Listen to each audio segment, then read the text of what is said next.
Alrighty, welcome everyone. I'm Teeaboo and I am back for the final episode, the grand finale, titled, I think, the grand finale of Giant Robo, the Day the Earth Stood Still, the animation, the OVA. Last time's episode was really cool and there's a lot of shit going on and I'm not sure how it's going to play out. But we're at a very exciting point in many different little bits of story arc, and so I'm excited to see how these all play together and like wrap together and become the ending of this 7-part story that we're watching. Let's go through what happened last time. We start off with a meeting between a number of the members of Big Fire, and realizing that the Still Earth project hurts them as much as it hurts anybody else, they're a little bit confused by the actions of Genya, and to some extent the actions of Kome, who's their, like, main strategist, and is definitely not making a power play here to get all of the power for himself, or anything like that. But it's leading to some internal conflict between the Magnificent 10 in a way that's interesting.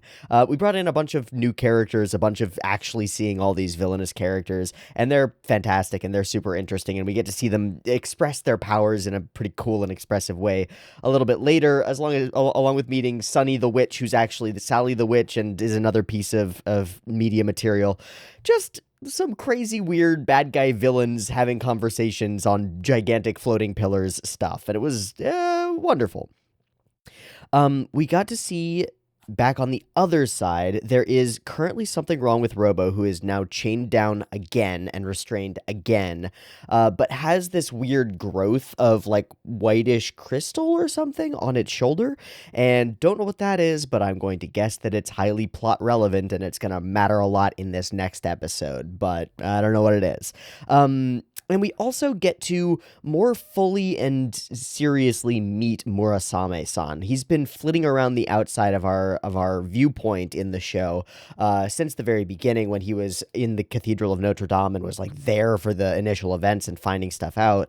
But he's also been flitting in a similar way around Daisaku's life. He was there when Daisaku's father died and is presumably one of the people who helped get Daisaku out of there. Like, he matters to him, but Daisaku's also seen him die and has written him off.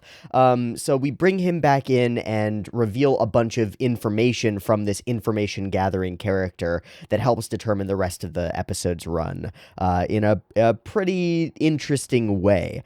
Because Murasame-san has a different perspective on everything from everyone else because he cannot die. And if a core theme of the season, the show so far, has been sacrifice, and the willingness to give up one's own existence in order to continue one's goals or further one's organization, Murasame-san is both like the pinnacle of that because he's constantly sacrificing himself, and he can't get that at all because he never sacrifices himself. So it's interesting that he's brought in this situation, and that he then begins to argue with Daisaku about reasons for being, to some extent, at least as far as the nature of Daisaku as a protagonist exists. They have some pretty interesting conversations, and are interrupted when all of the drives begin glowing and weird shit begins to happen. We cut over to one of the last remaining major power plants or something, where Chief Chujo is getting ready to fist fight the Vogler Sphere. So that's going to be happening. And then we also simultaneously get invaded by a bunch of Magnificent 10 or analogs to them. There's Red Mask, who exists in a big gold giant made of stone, who just walks out of a wall because that's normal, and then destroys a bunch of shit. There's the one guy who's like a samurai lord and has a bunch of vassals who run on water and do this crazy bow staff twirling insane attack thing, which is fucking awesome. And then there's Snappy McFinnigan, aka his real name, the Fabulous Fitzcarrald. It's probably not his real name. He was probably just named like Johnny by his mom, but he calls himself the Fabulous Fitzcarrald, or I might call him Snappy McFinnigan, who is flamboyantly evil. He's one of those classic, like, haha, I'm going to murder you even though you've surrendered type of evil characters. And he makes his way all the way to the very crucial column where Ginrei is currently confined because of her actions and because of her almost actions, which is even weirder that they are confining her because they are suspicious of her, not because of something that she's actually done, but because she almost did something that they think is bad, which is giving away the thing to Genya. Interesting. But she is confined in there with the last remaining sample of the weird twisted things that apparently Genya needs to do his magic. And we have a showdown there between Murasame, Daisaku trying to batter his way into that cylinder and failing miserably.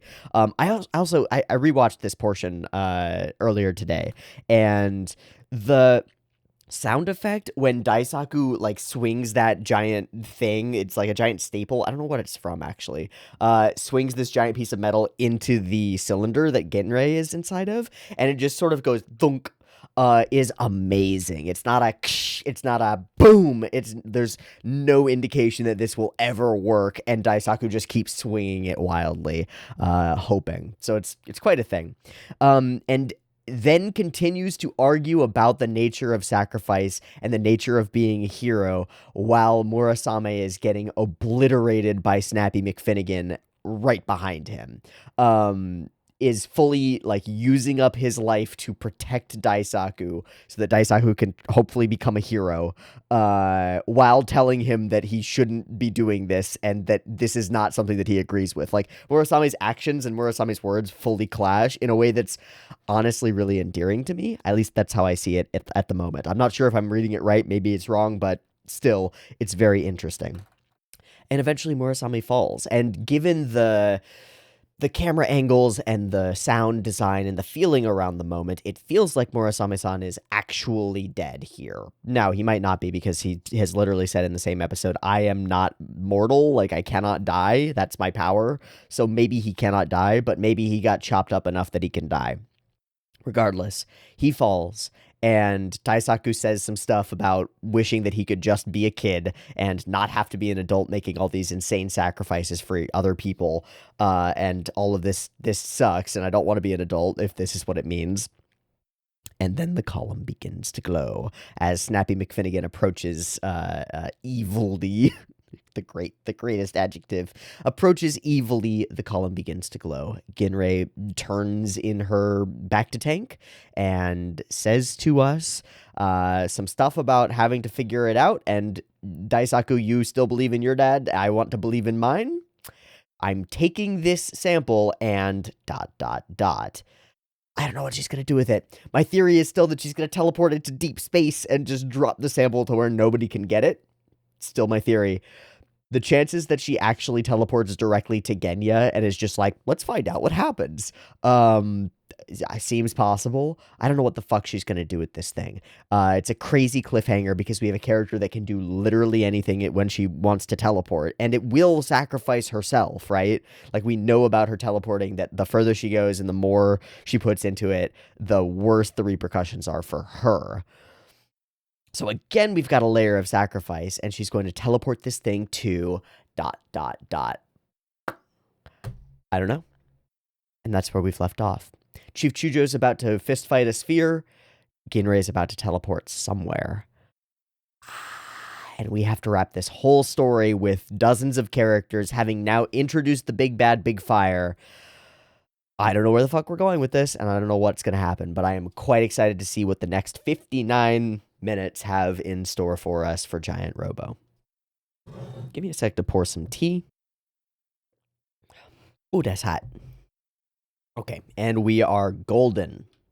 So, here we go for the finale of Giant Robo, Episode 7, The Day the Earth Stood Still, the animation, the OVA.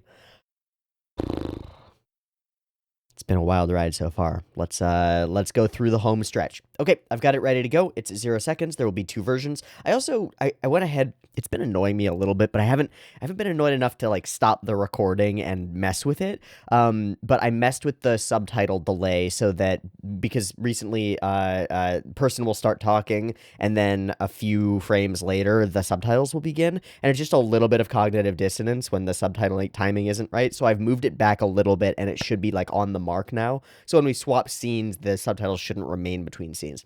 Maybe you'll notice it, maybe you won't, but it was bugging me, and I wanted to not bug me. So I've done that. I've got it ready. It's up. It's at 0 seconds. There will be 2 versions. Picture-in-picture in the description. Timer on YouTube. Beep beep timer to count you down. Let's get to it.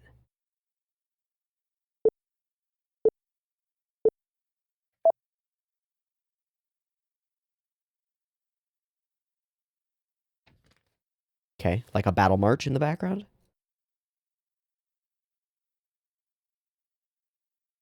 The start of one. Grand finale. Fading is the beautiful illusory night. Fading.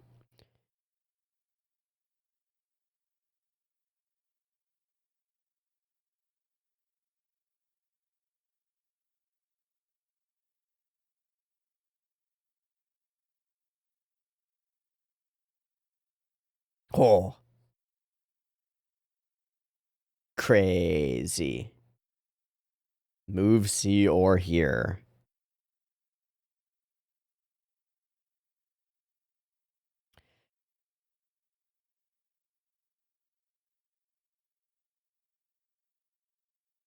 Seven days, 7 nights. Right, eradicate all air from the planet's surface. Much scarier. But we don't know if that's true. Or we don't know if Genya knows about that. Saint Abbey, that's right. And it is Bashar once upon a time. Oh, wow. That reflection of it being like as it once was. One man stands in his way. Chief.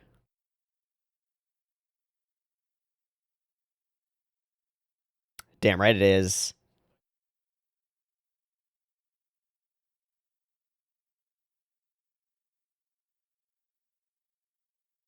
What? No! What? He's just gonna introduce a life force destroying punch in the first few seconds? Fuck. No, everybody be doing sacrifices. Everybody with the sacrifices.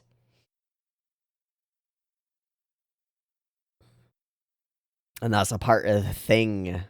Sorry, I went piratey. Boat.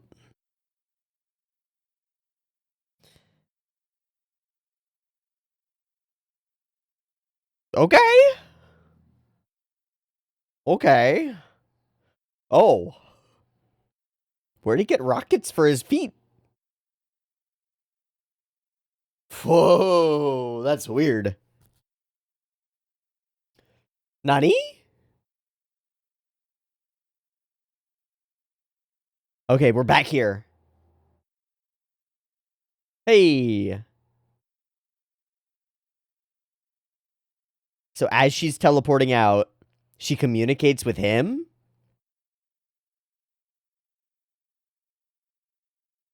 Ah, that guy. Wow. Wow. Oh my god, that whole sequence was nuts. I like this character. I mean, he's a bad guy, but what is that?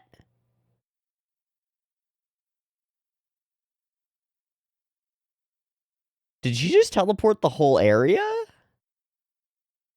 Is he teleported inside a rock?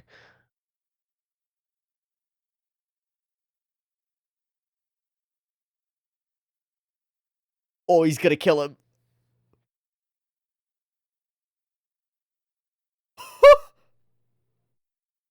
Helping. I'm helping.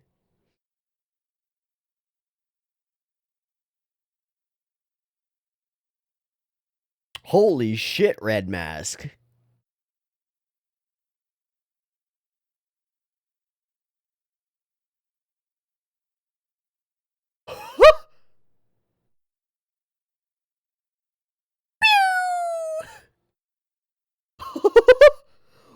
Absolutely brutal. Okay, what is going on over here? What is Ginrei doing? What is Ginrei? Because this is Ginrei's work, right? Like, what is she doing? Hi, he can just stand on a pillar? Or is he looking through a screen?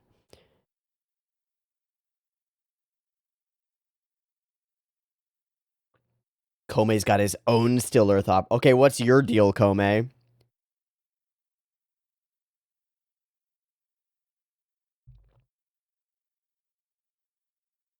Wait, what?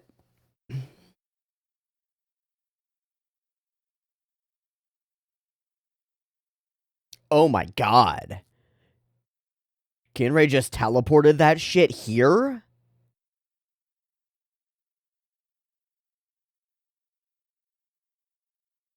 Are we falling?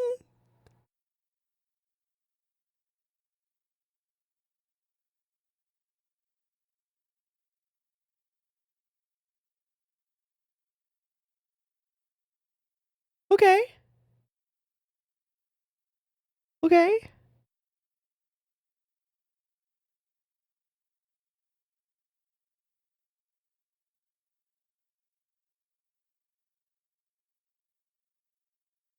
Right. Right.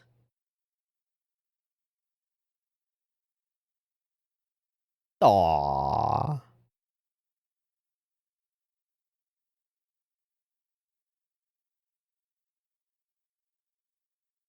You dying right now?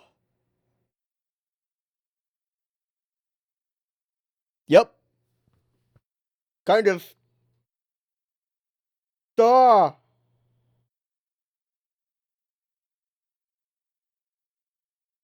I have no idea. I have no idea what that's gonna do.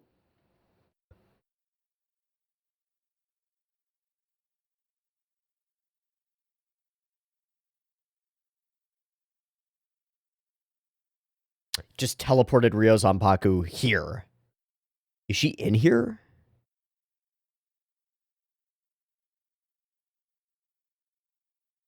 I think she realizes it. Nanoni.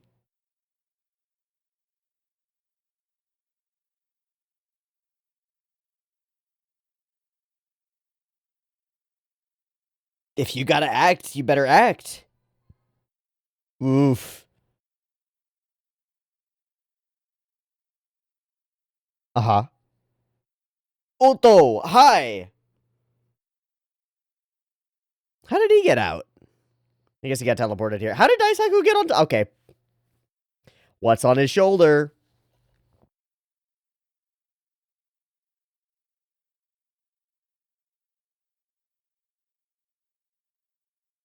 It's just like that night, right?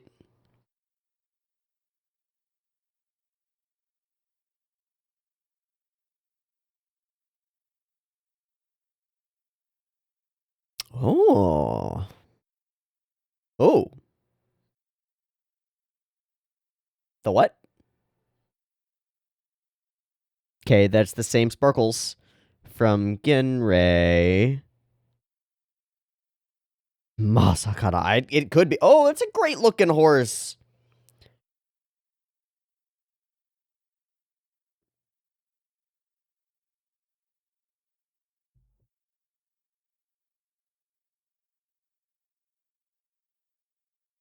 Ooh. That's new. Wait. Wait. Wait, is that? Wait, was that? He was all bandaged up. Was that Tetsugu?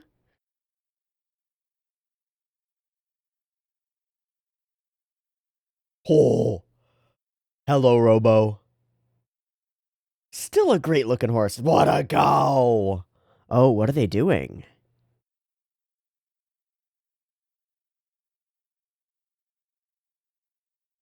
Everything we can. Oh, they're gonna use the nuke? They gonna explode Robo?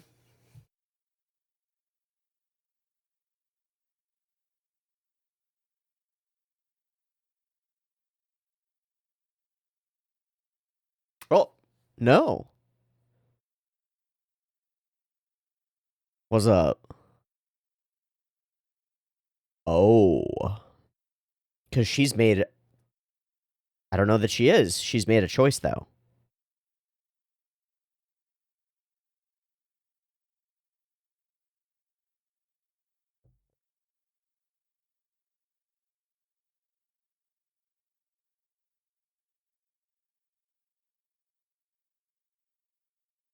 Oh my god.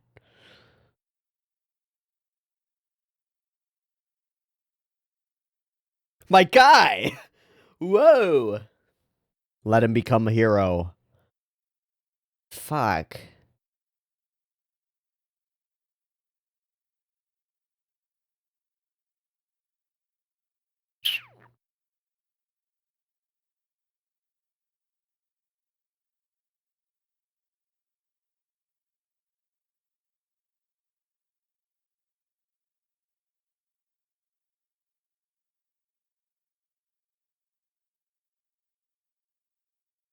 All teleport. Wow, to phase out of existence?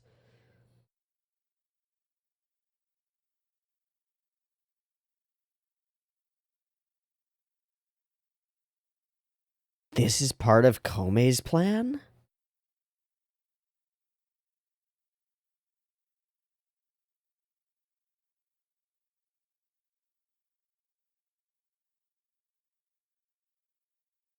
God damn it, I just want to know what the true purpose of this operation is. Yeah, you fucking Xanatos Gambit bastard. Some weird DNA shit. What the fuck is that? That's Vogler. No, wait, that's Murasame. That's Murasame! Wait, what?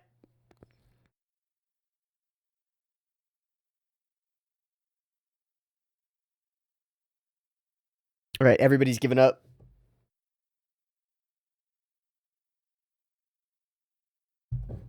That's cool as fuck. That's super cool looking.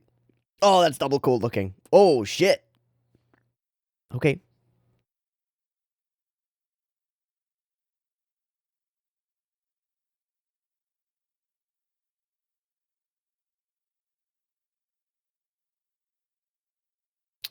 That's a good question.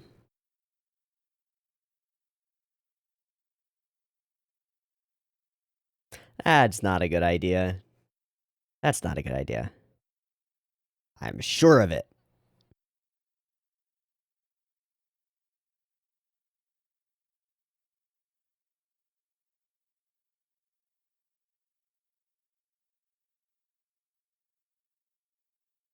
But? Mmm.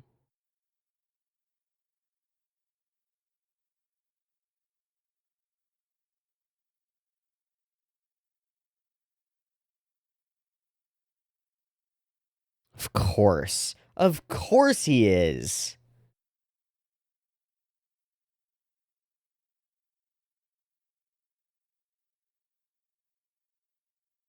It's the sparkles that followed her. What?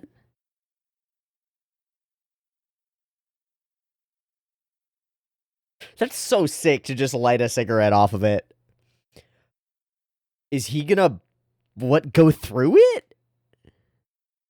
He's immortal.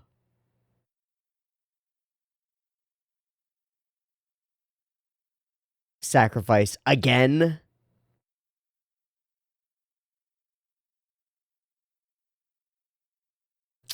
So he's playing his own fucking game. Because of course he is.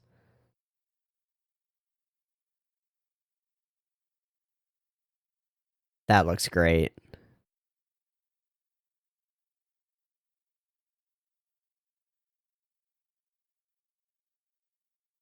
All was divided. He's burning up.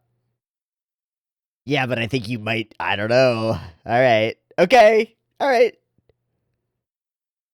Yeah, you did good at making him hate you.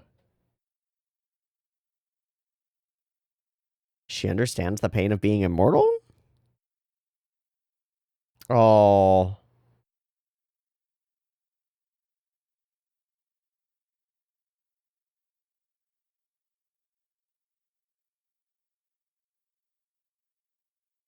What is him touching this resonance barrier doing? I don't fully it doesn't matter. It looks great. Okay. Wow, so that's the love story? Oh, shit. Is it just gonna be a hand? Oh, no, it's worse. Goodbye. Dust to dust.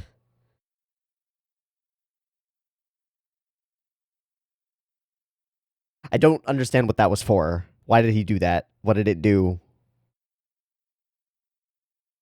Sorry. I just don't get it. It was a cool scene, though.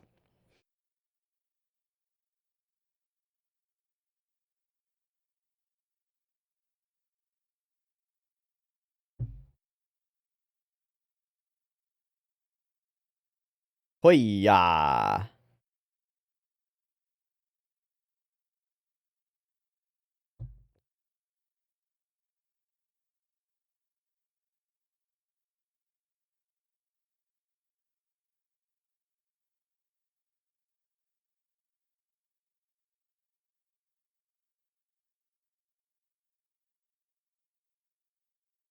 Or step over the line and join us. But how? Yeah. Hey!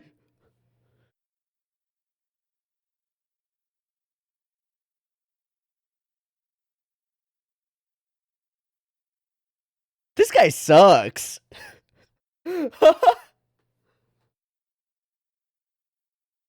I mean, clearly.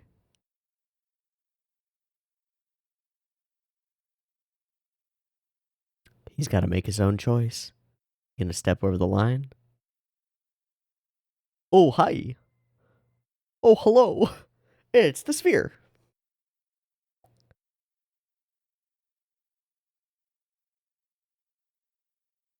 What? He's been gathering them all up. Oh, he's the one who's been gooping them with his like panther, right? Oh no, wait, that's the That's Big Fire who has the I don't know.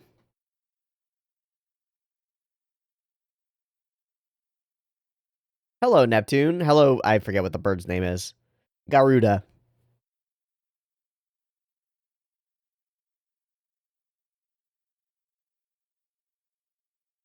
Sure. Oh. Wait, he's got the panther. Whose is the panther?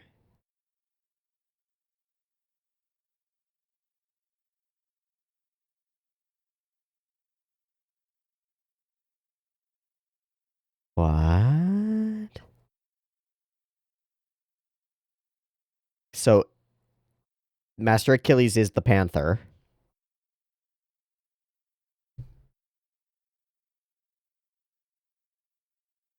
I don't understand this power struggle.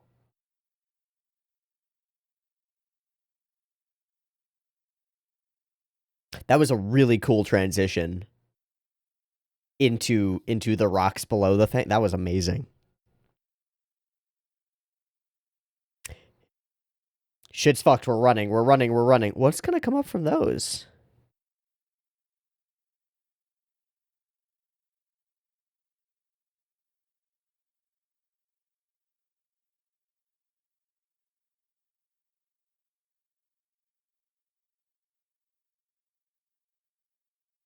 Wow. This is some like Evangelion city level protections.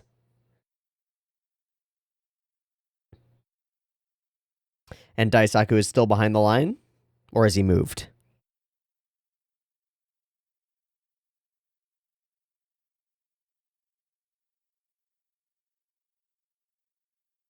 It's all Shizuma, though. It's all gonna go away once the sphere gets here. Right?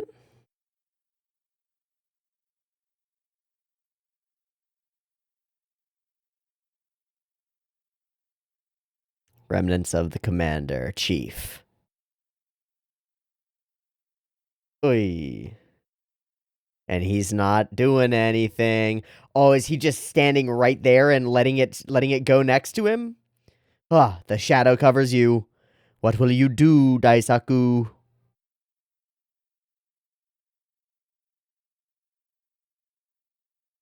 Hello, Genya.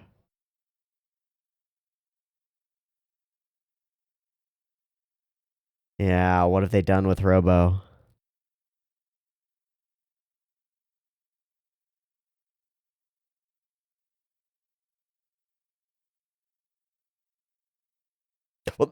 There goes our one chance at victory. Fuck, I don't know what to do now. Are we?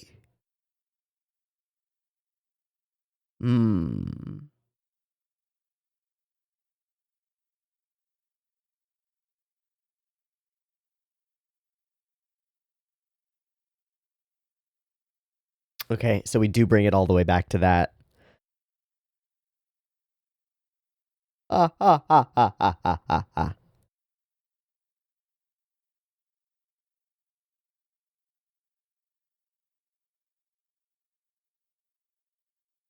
This song. Genya's revenge song.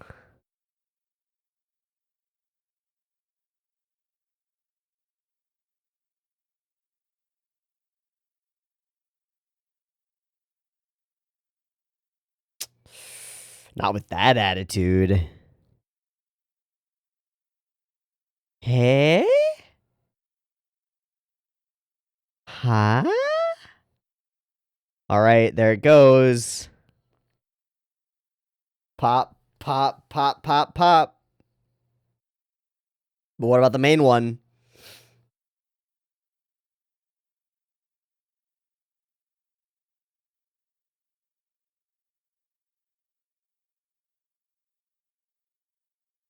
Ding, ding. Oh, boy.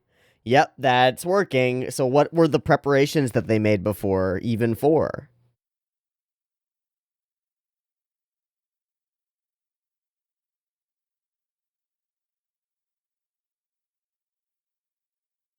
What a sequence.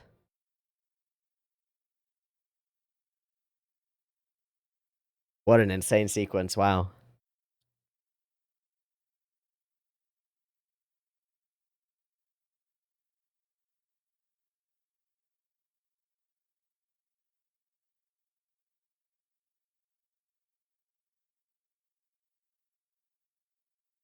Hmm.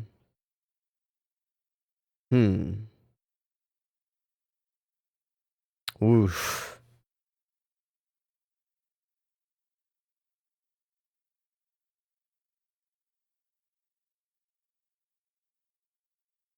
I don't think that's what Folklore wanted, but okay.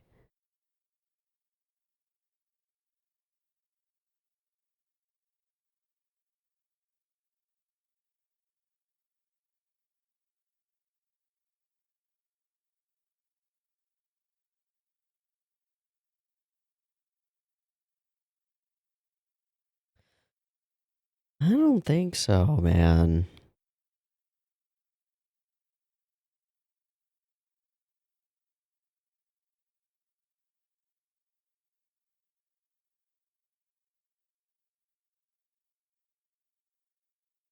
For sure. I think Kome knows exactly what he's doing, but I don't know what that is. All right, I'm thinking about it, Kome. I'm not getting it. Okay.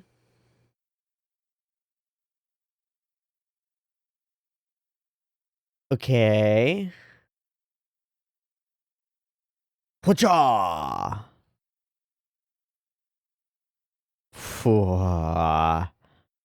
Scariest boy.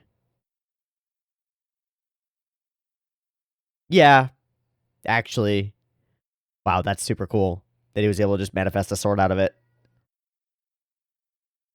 But what's the plan, my guy? Fuck.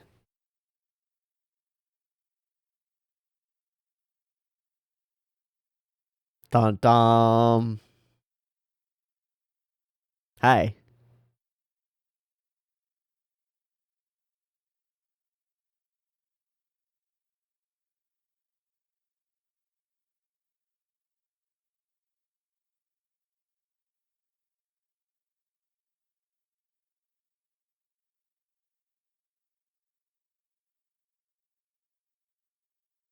Why is Big Fire their master? He doesn't talk. Alright, Daisaku.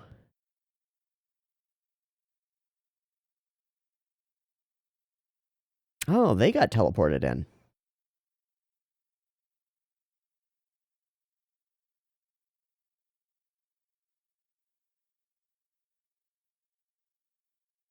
Oh. Plans within plans. I don't see. God damn it. It's dangling it right in front of me. This is the way that it all works. Gosh. I doubt it. There are so many different elements that are still in play here. What the fuck? That's the anti-measure? Ah. It stands tall. Ooh. It's people power? It's the human heart.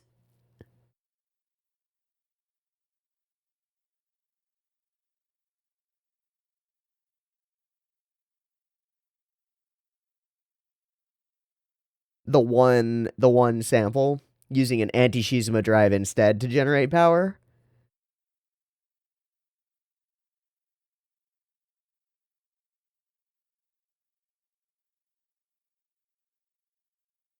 Oh.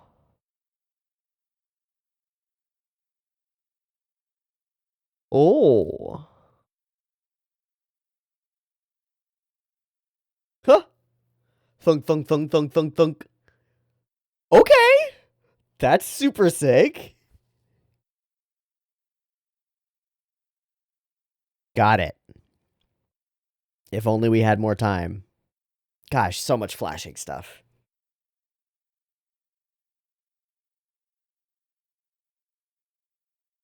My name is Kenya. Of course, you share their guilt.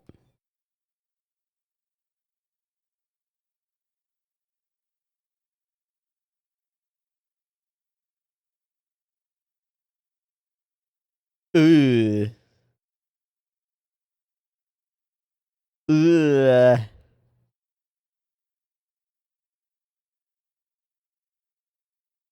Oh, okay. What a cool angle. Okay.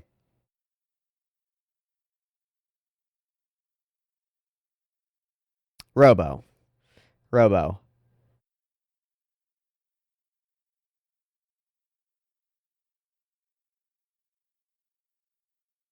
Nope. Gorgeous. Ah, it's Robo. We've hit a speed bump.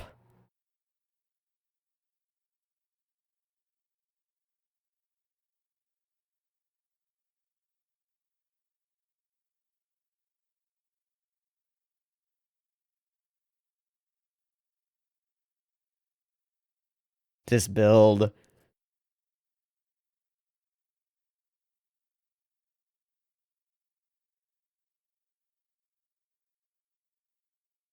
He hasn't moved. Is Robo acting on its own?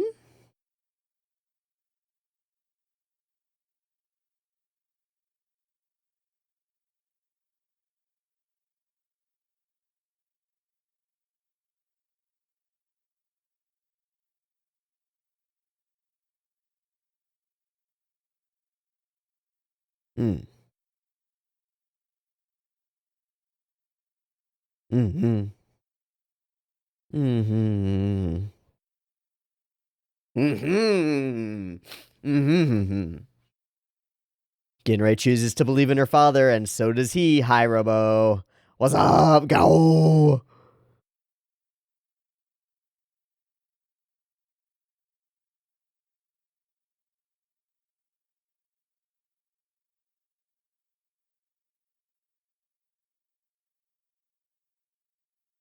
But... Ah. Ah. Ah. Ahaha.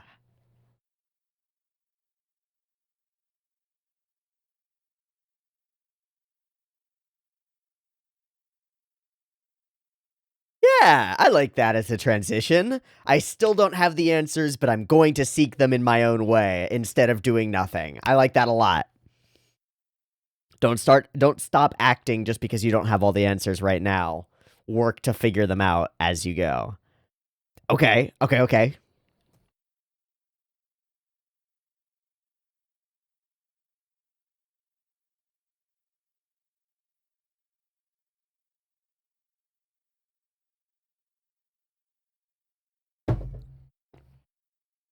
Snap, snap, snap. What were all of those for? I don't know. Wow, what a throw. Ugh.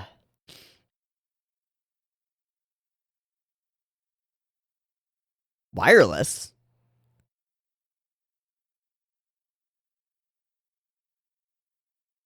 They're zapping him with extra power? What? That doesn't seem right. So they are supercharging Robo. No. Ew. Why tentacles? Zoom! Oh my god, Robo. Oh my god, Robo. What a fucking scene. That's just more power for us, right? Zap, zap. Oh my god. Robo really is Star Platinum. Ooh, go!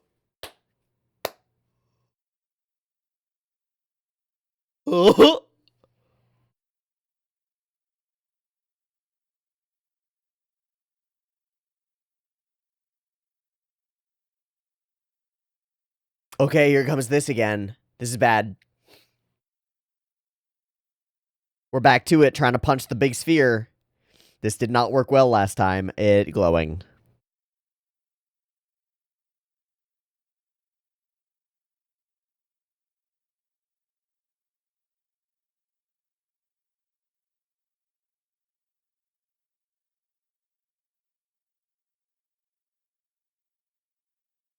Still standing by the line.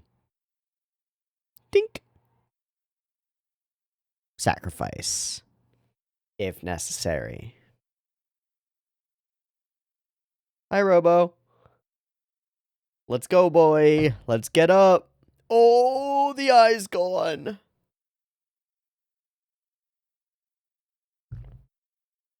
Wait, what? Oh, the nuke. Nope, he's moving. He's going. That shouldn't be working, right? It should have shot. Okay, it's fine.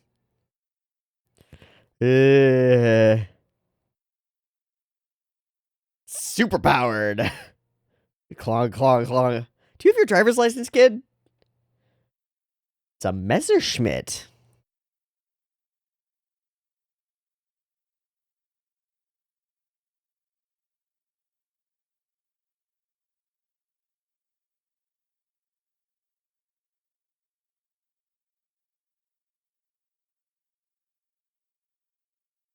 Hmm? No, not these fuckers again.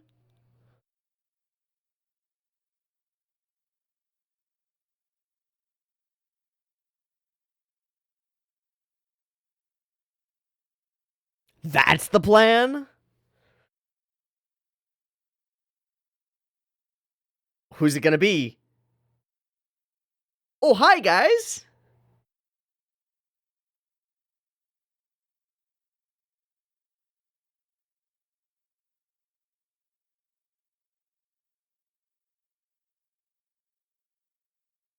All right. I guess they're here now to help. Oh my god, he's running so fast. What the shit, my guy?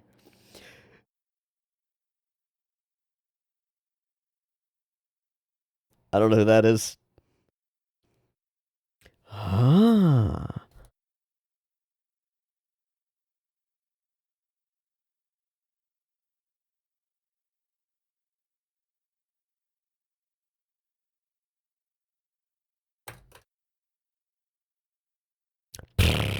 Oh, Tsubasa? God, that's a lot of arrows. That's a lot of arrows. What the fuck?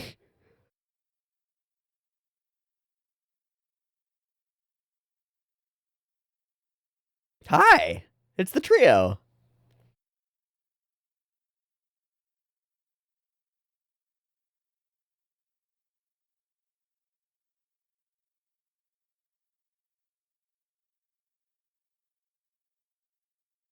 Our lives will be your shield.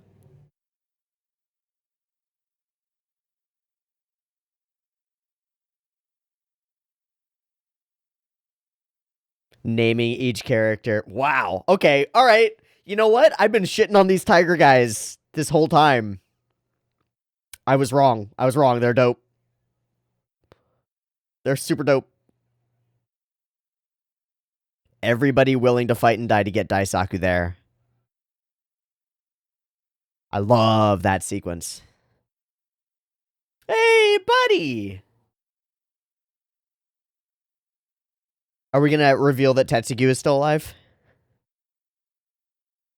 Because I think he is. I think he's that character that we saw. Oh my god, those snakes. Zoom! Oh, uh-oh. And there it goes. You're on your own now, bud. Oh, that's the power burst, though. Whee!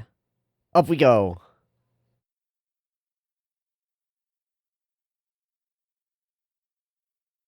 Tetsugu.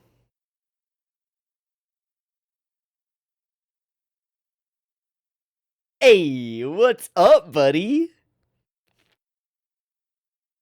Nani? Impossible.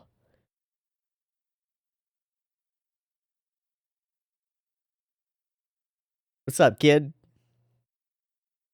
I saw you get crushed by the head of a giant robot. It's still fun.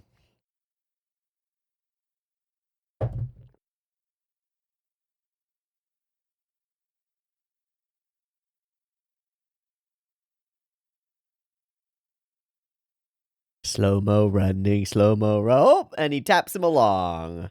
Go get him, kid. Aww. Oh, we're gonna get the look of everybody who's dead? Oh, fuck. Oh, this is doing something to me. I don't like it. Oh, God.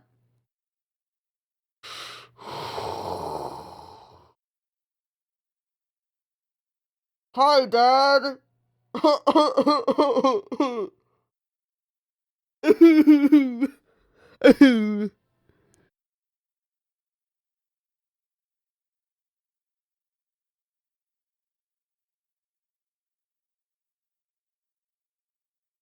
Immediately gets electrocuted because he's wrapped a bunch of wires around. No, that's so sick.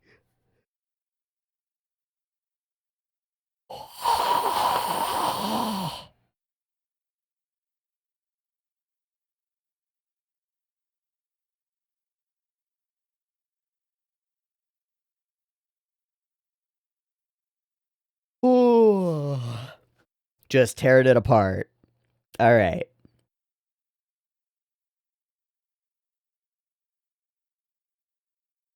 Wow.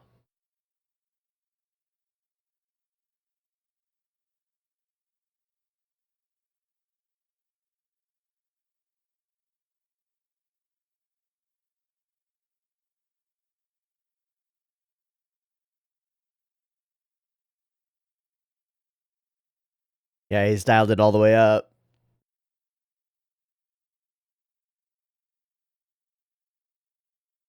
Oh, hi, Chief. You're still alive. Oh.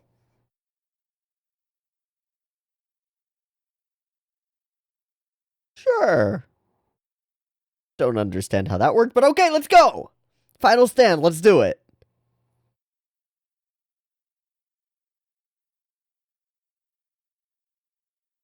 I like that line.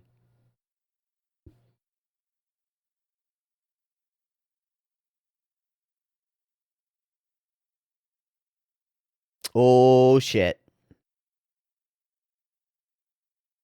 It's not working. Oh, no, we got burst backward. Oh, fuck.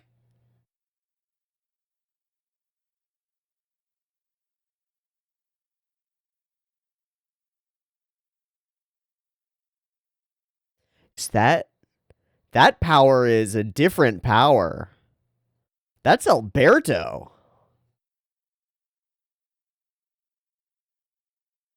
What? Nani? Alberto with the side swap? My guy, he got all emo. Yeah. Yeah, what?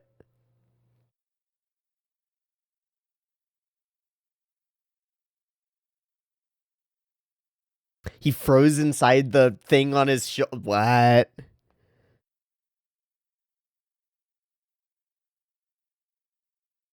I don't think he calculated for this.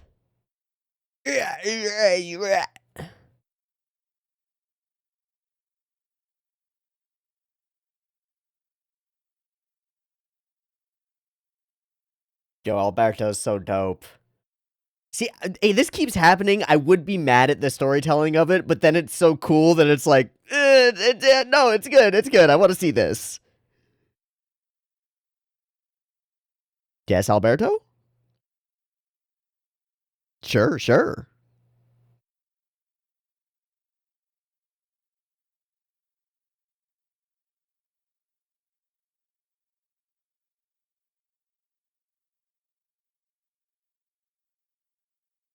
I don't like you, and I don't like your organization, and I'm not your friend, but fuck that guy.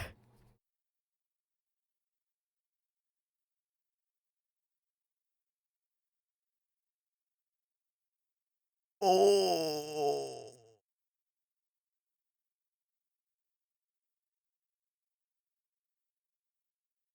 No, I didn't expect him to just fall apart like that.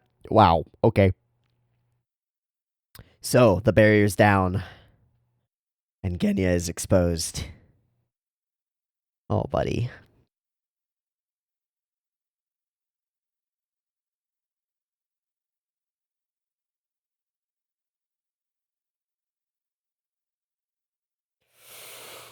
Woo!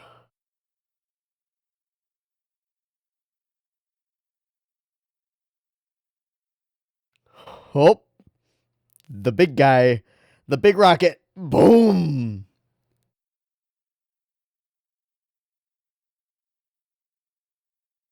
Great sound design. Wow.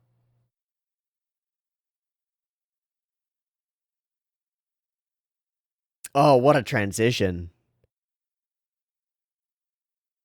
The eye to the eye. Oh my god, what a transition.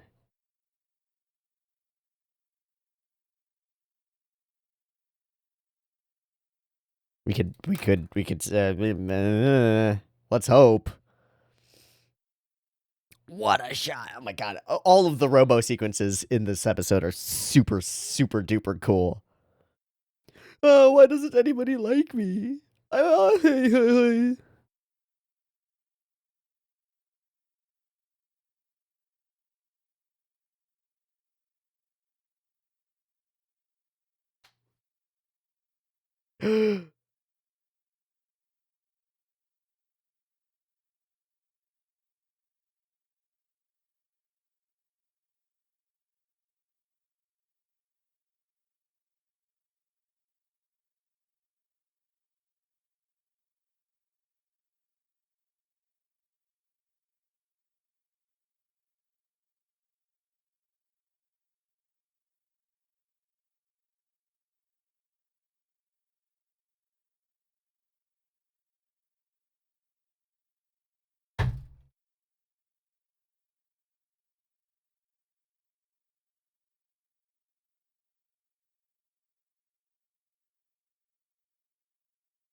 Ooh, most of her's fucking gone.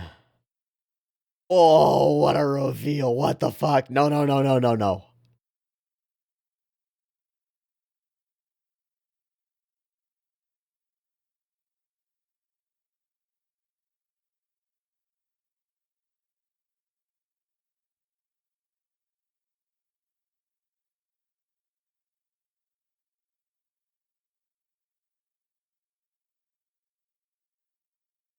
What? What? What? What? What? Who shot her?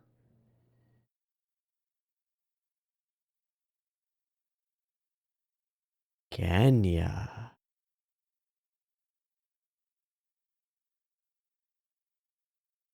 Wow.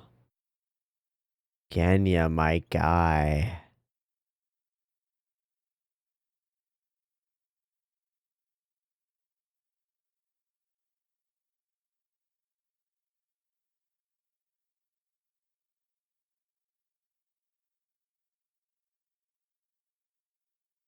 Hey? Hey? Hey!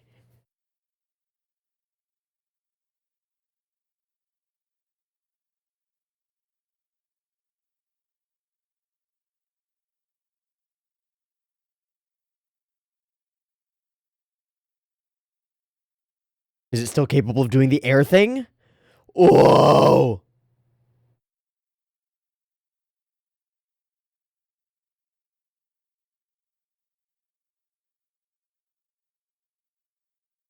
Well, there goes Teeaboo. Hey. That's just gone.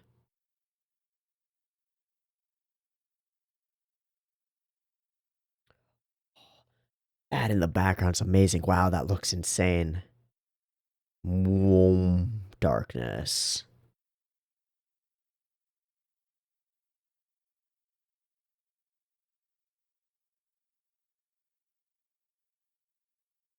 Nanta. Nani?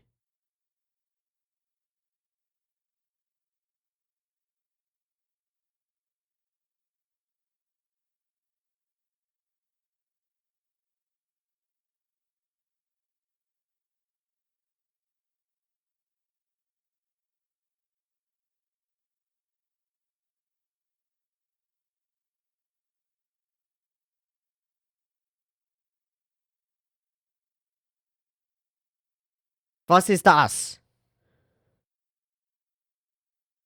What?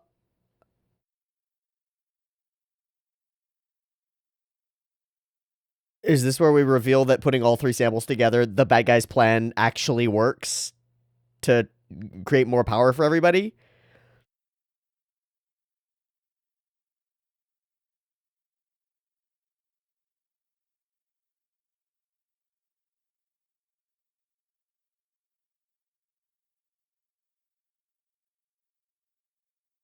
What? This is what Vogler really wanted. He's taken it as an evil plan that he thinks will destroy it, but really it fixes them, doesn't it? Hi, Dad.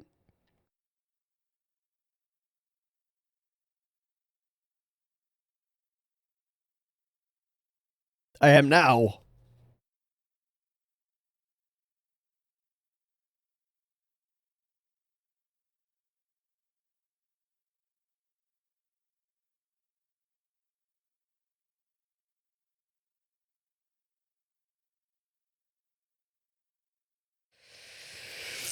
Ooh.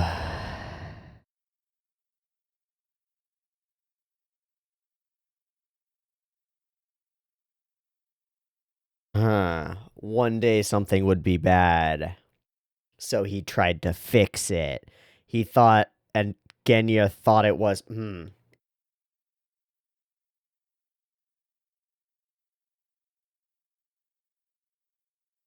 little speckles.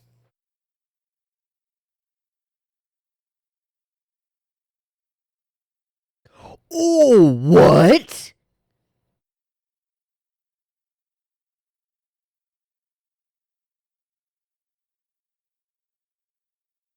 Huh.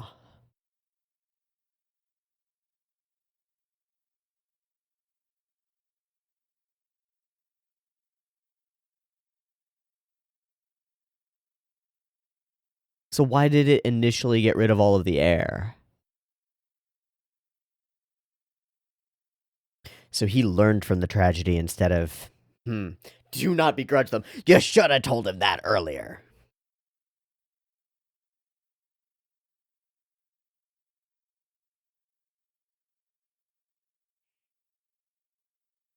Forgiveness, huh? True.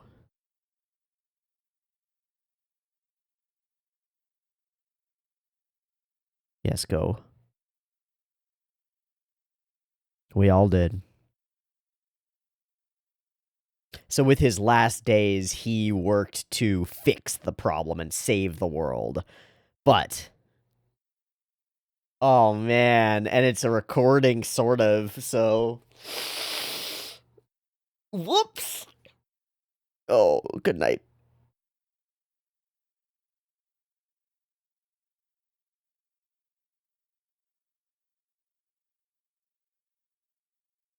You've misinterpreted his will this entire time.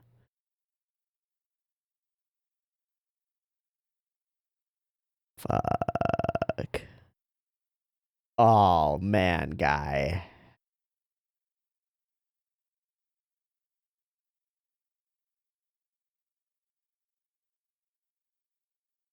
Seeking revenge like a petty bitch.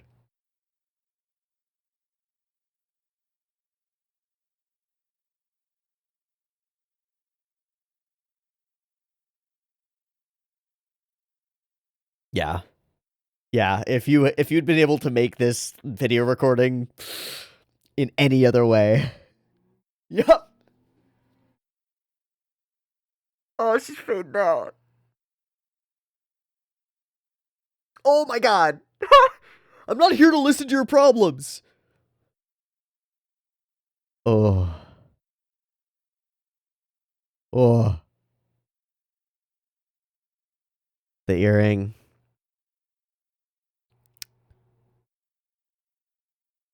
Huh? Ah, also left with a big legacy.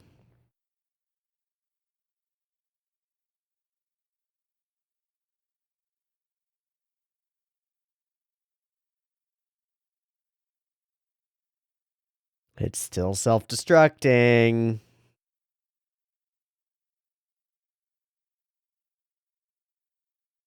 If you say this is all according to your plan, Kome, I'm going to shit myself.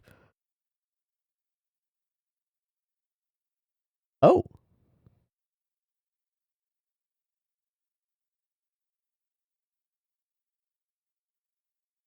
Fuck. What? What? What? Achilles? He did say that.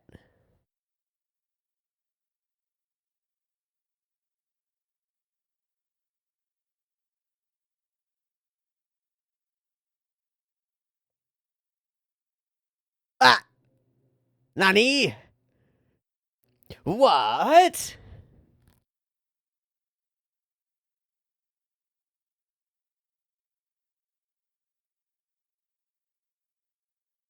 He was faking it all along? So where's Big Fire? So when they said it's too early for him to appear? I guess he kidnapped her before Big Fire appeared.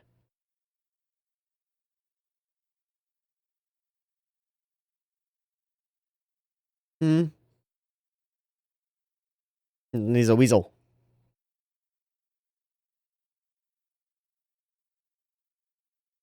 Which is...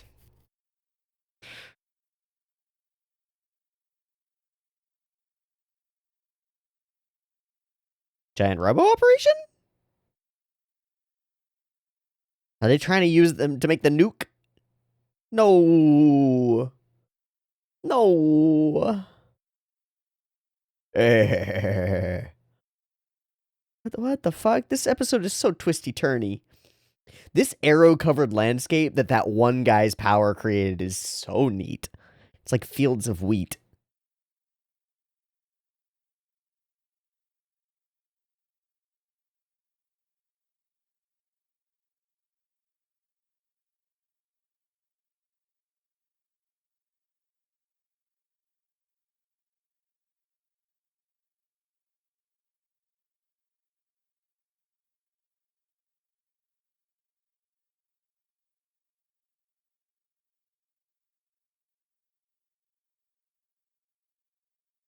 Very well.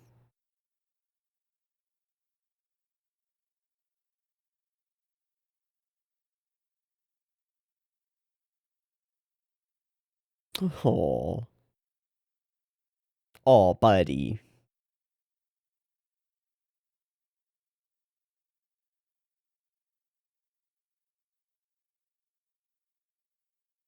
So what's the GR opera? Because it feels like we're fully denouemaning.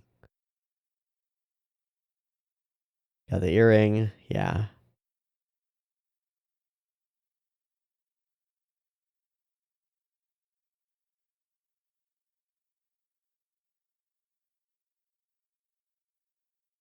I really like that shot of his face and Robo's behind him. Mimicking the towers.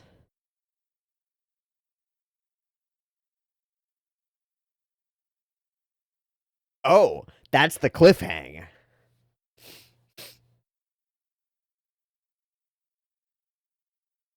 Are we gonna fade to full fiend? No. Big goof fire. At the Tower of Babel. Is Big Fire a clone boy? What the fuck? But that never happens, right? End to end? Oh! Ah! Ooh!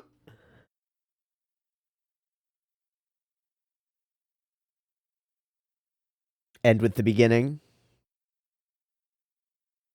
Very fun. Very fun.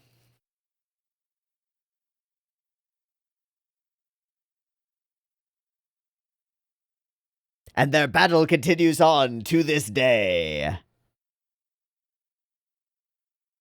This was a weird episode, however.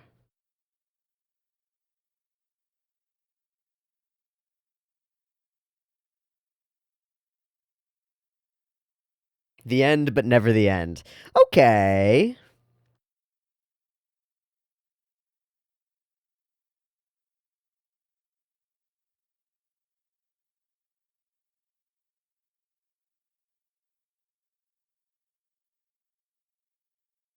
Suddenly on an island beach somewhere. What the fuck? Now we're in a countryside.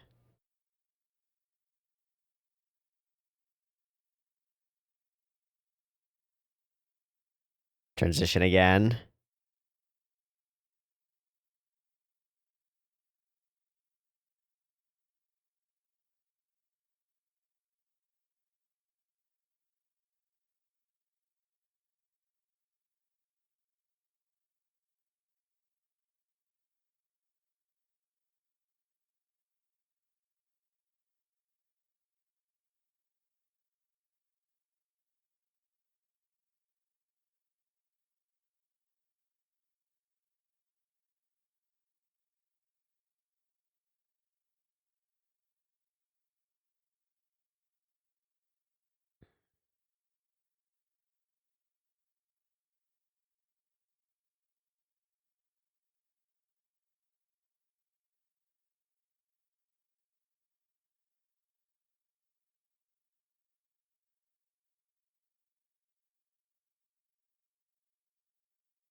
Ooh.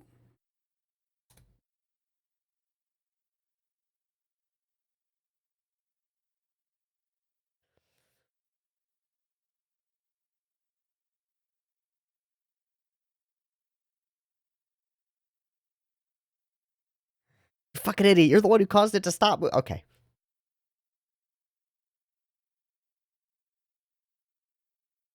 Dedicated to fathers and sons everywhere. Well, that puts it right on the nose. Hey, that's the end of Giant Robo, The Day the Earth Stood Still. Love this little dedication here at the end. This film is dedicated to fathers and sons everywhere because it is right on the money for what it ends up being about. This is a weird episode. There are some things in it that I feel really good about, and especially the second half of the episode, I feel really good about some of the things. There are also some narrative contrivances and things that I feel a little weird about. first of all, I'm not sure that I fully understand all the characters' plans and gambits. Specifically, Kome is so like weird and inscrutable, and like I'm behind my fan, ha ha ha. I actually planned for this the whole time, when that doesn't seem possible.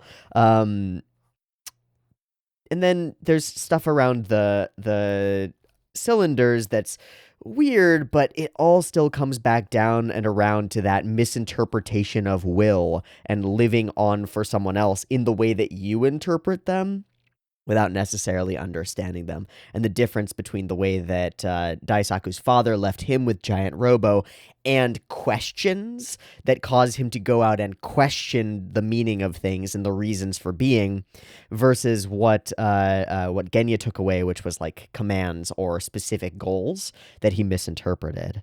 But then they lead to good things in the end, which is interesting. I like the line, "to seek out the truth gives it meaning."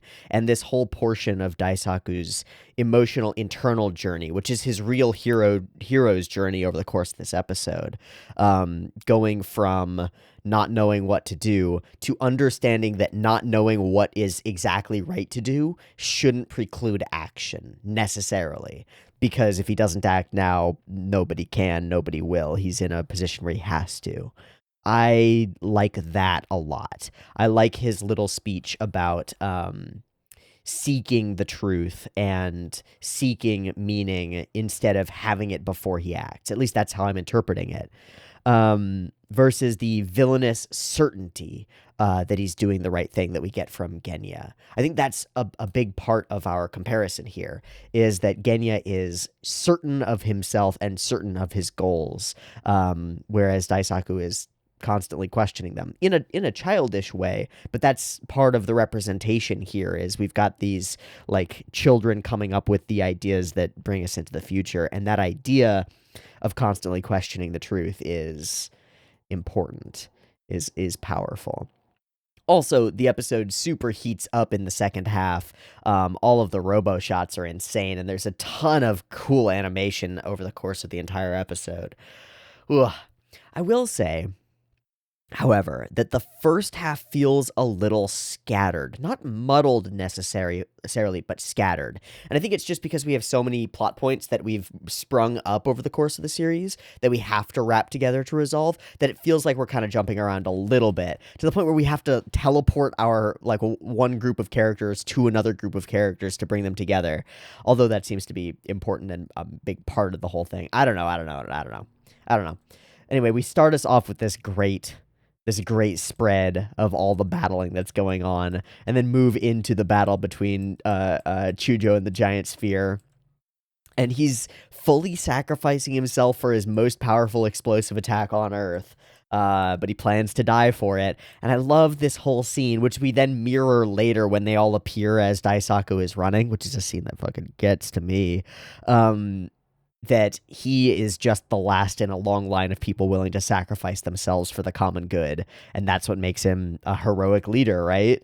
And so he goes for it. And shit gets fucking weird over here, because at the same time, Ginrei is teleporting out. This whole sequence is nuts. I loved the angles on this guy as he falls through here and is like zooming around. This angle, that angle. Wow. It's just such a cool set of sequences for like these side villainous characters that we don't have to do this for. Maybe that's a part of it too, is there are so many characters who do cool things over the course of the episode that it's just like we're spending so much time on each of them, and it all feels insane. It's like the later Avengers films, where it's just all of the Avengers, but then if there were also a bad guys Avengers and they were all there too, and all the Guardians of the Galaxy were there too, and there are just like 45 main characters and they're all doing their own thing. It's just a lot. Okay. Gosh, this viciousness. This is some good stuff. I mean, we've talked about this before, how you treat your subordinates, or in this case, how you treat your peers, is an indicator of who you are. What's crazy here is that we just use this to show that Red Mask is evil, and then we don't see Red Mask again basically throughout the episode, right? we just set him up as being more evil than evil, ha ha ha, and he is, and it's awesome. Amazing. Amazing. Okay. Effects animation all throughout this thing. The ideas present, these crazy, like a hole in the sky that's becoming a thing. I don't even know. I don't even understand.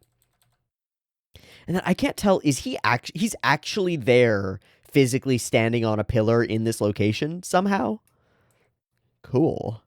Good for him. It's just an ability that you get when you're one of the members of the 10. And teleports an entire chunk of island rock here. Wow. Insane. Such a cool contrast, right? We've got this like pristine natural area floating over top of this. And then we kind of, in a way, say our goodbyes to Ginrei here because we don't really get to see her again after this. Because I believe in my father the same way you do. It's that choice to believe in the parents' intentions. And also what your father had said, can a new age be attained without unhappiness? And can happiness be attained without sacrifices? So we need sacrifices to obtain happiness, and there will be some upheaval and unhappiness to attain a new age. That answer, I think you can find it. Someone else putting their faith into you. I think every hero needs that, right? And when you do, please tell me. You focus on the earring a little bit because it's the only thing that's going to be left. And she zooms into the eye, and a bunch of distinct and different little sparkles follow. Because it's Murasame-san, which is pretty cool. That's a cool setup now that I think of it. I didn't really get it when it first happened, but that's a cool setup. Okay, we move along. All over again, and Giant Robo is here. Hello. Why does it have to be this way? Why won't you fight? Why won't Daisaku fight with Robo here? I don't understand that completely. I don't completely understand why he's resistant to that. Okay. So yeah, I thought, at this scene, I thought they were like loading Robo up with power so that Robo could go full thermonuclear inside the giant sphere or next to it and like sacrifice, explode, all of that stuff, right? Daisaku has to give up his power from Giant Robo in order to become the hero who saves the world. Not what happens at all. Don't know why he's resistant at this point. I just don't get it. And then because that's like the core foundation of what becomes the conflict between him and the other soldier, and then what becomes the heroic like choice to move. I get the heroism of his choice to go eventually, but the conflict feels weird to me because I don't understand the basis of it in Daisaku's like refusal. It's a quick slap. Well, bam, it's just out of nowhere, as I guess a slap really would be. It's too late for Ginrei. So we have to we have to work for everything else. It's the destiny that waits all teleporters, and we see it already happening. And Kome is, of course, gloating over all of that. How is he fucking everywhere? I don't understand how he's everywhere. The plan of a master tactician. You bastard. You suck. All right, let's go destroy that giant sphere. I love the reflections in his blade. Those reflections, and then Daisaku shifts just a little bit. Do it on your own. I won't do it with you. So he cuts a giant line into the ground and tells him that if he steps back away from that line, he'll be a coward and he'll kill him. And we'll force him to use his power in the proper manner. But we can't do that because we can't do that. It's his choice. And narratively, we need Daisaku to choose to use his power in a particular way. My father didn't want Robo to use this way. He said to me, is sacrifice really necessary? And I am questioning that. And I still don't have the answer. But I know that it's wrong to throw your life away like Murasame does. So, But of course, Murasame is the one who has suffered the most because of his power. Sure. And he's appeared, and it's great. Okay. And also there's a weird barrier, and I don't understand this either. It's really cool. It's super cool. So he uses, we set up all the things that Murasame has done in the past as being really cool, and also indicate that there might be some level of romance between them, but who knows. I also really like the look of this scene, the way that everything flashes and flares, creates a really cool, like, directional energy around Murasame, and I like it a lot. I wasn't about to let you go. I found myself teleporting out right here, somehow. But like always, I'm on this side and you're on that side. Don't worry, I'm a man who can't die. We'll meet up sometime. And why is he... What's with the barrier? Does this get rid of the barrier and lets her get to Genya? What is the point? I don't get it. It's a cool scene. I just don't get it. Okay. Great chance for a lot of cool conversation, though. Cool discussion. Insane explosion thing. We draw the giant line in the sand and tell him not to step over it or walk away from it? I don't know. Everything starts to go wrong. The battle begins and begins. Genya spends all his time yelling and shouting and screaming and laughing. And insanity goes explodey as fuck. What are you doing, Kome? What is the goal here? And that is not actually Big Fire. So it's not the will of Big Fire. Great.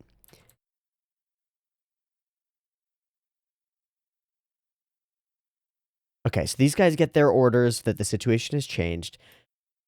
The drumbeat people creating the energy surge and the energy barrier that just buys them a second is so fun. I really like that. And again, stuff is all flashy. It's so flashy. So much flashing stuff. That sequence is nuts.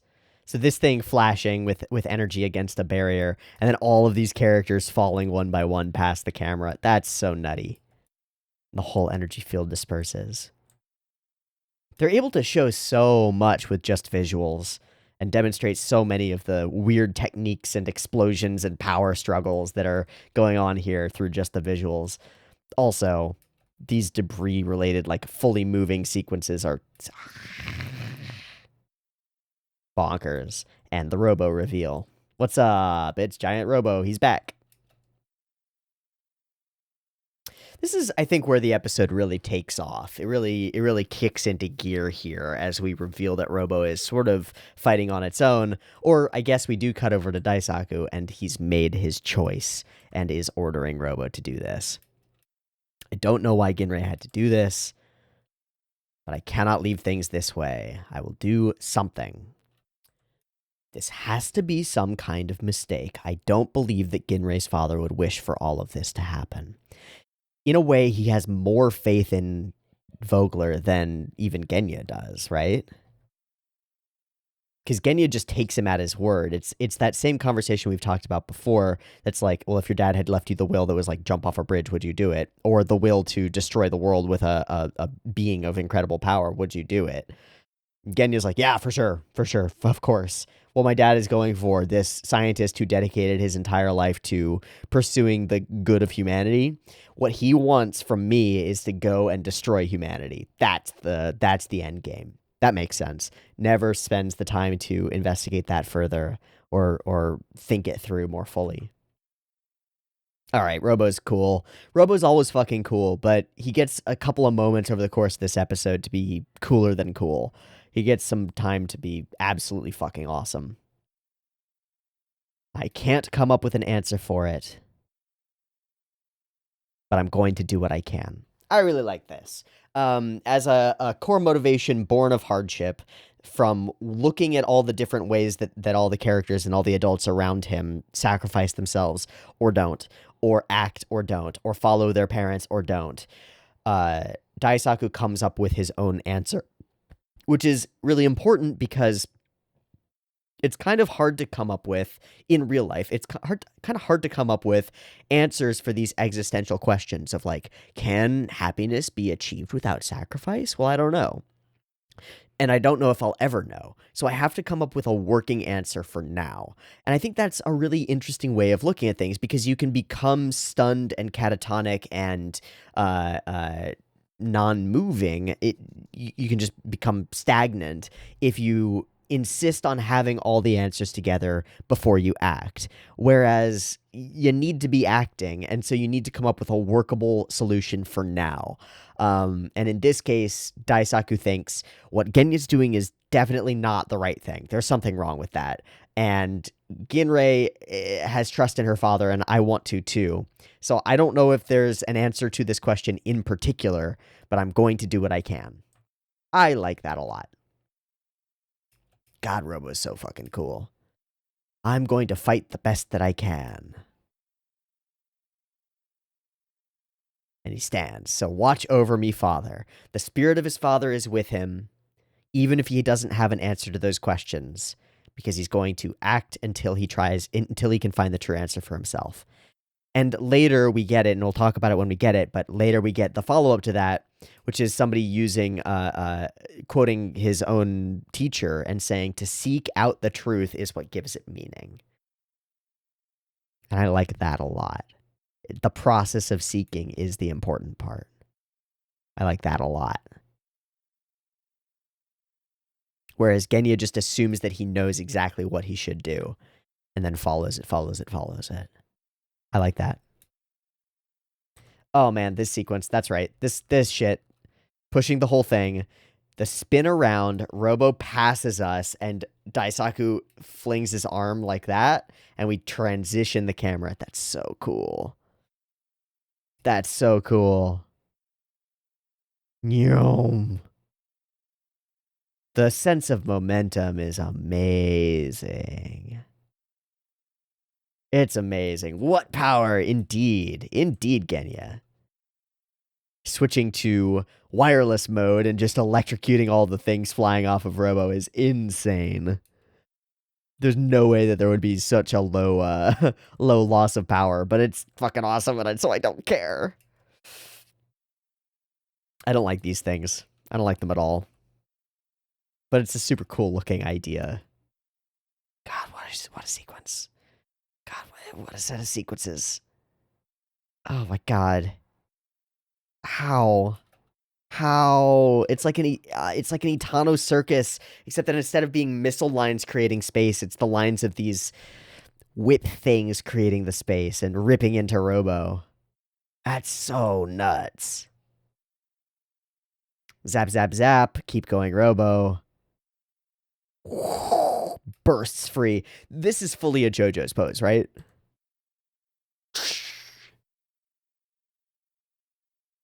Yeah, he's really just Star Platinum.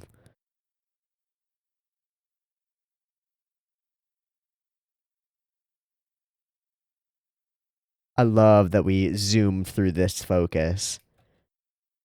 And loom. And we get the best Gao ever, right?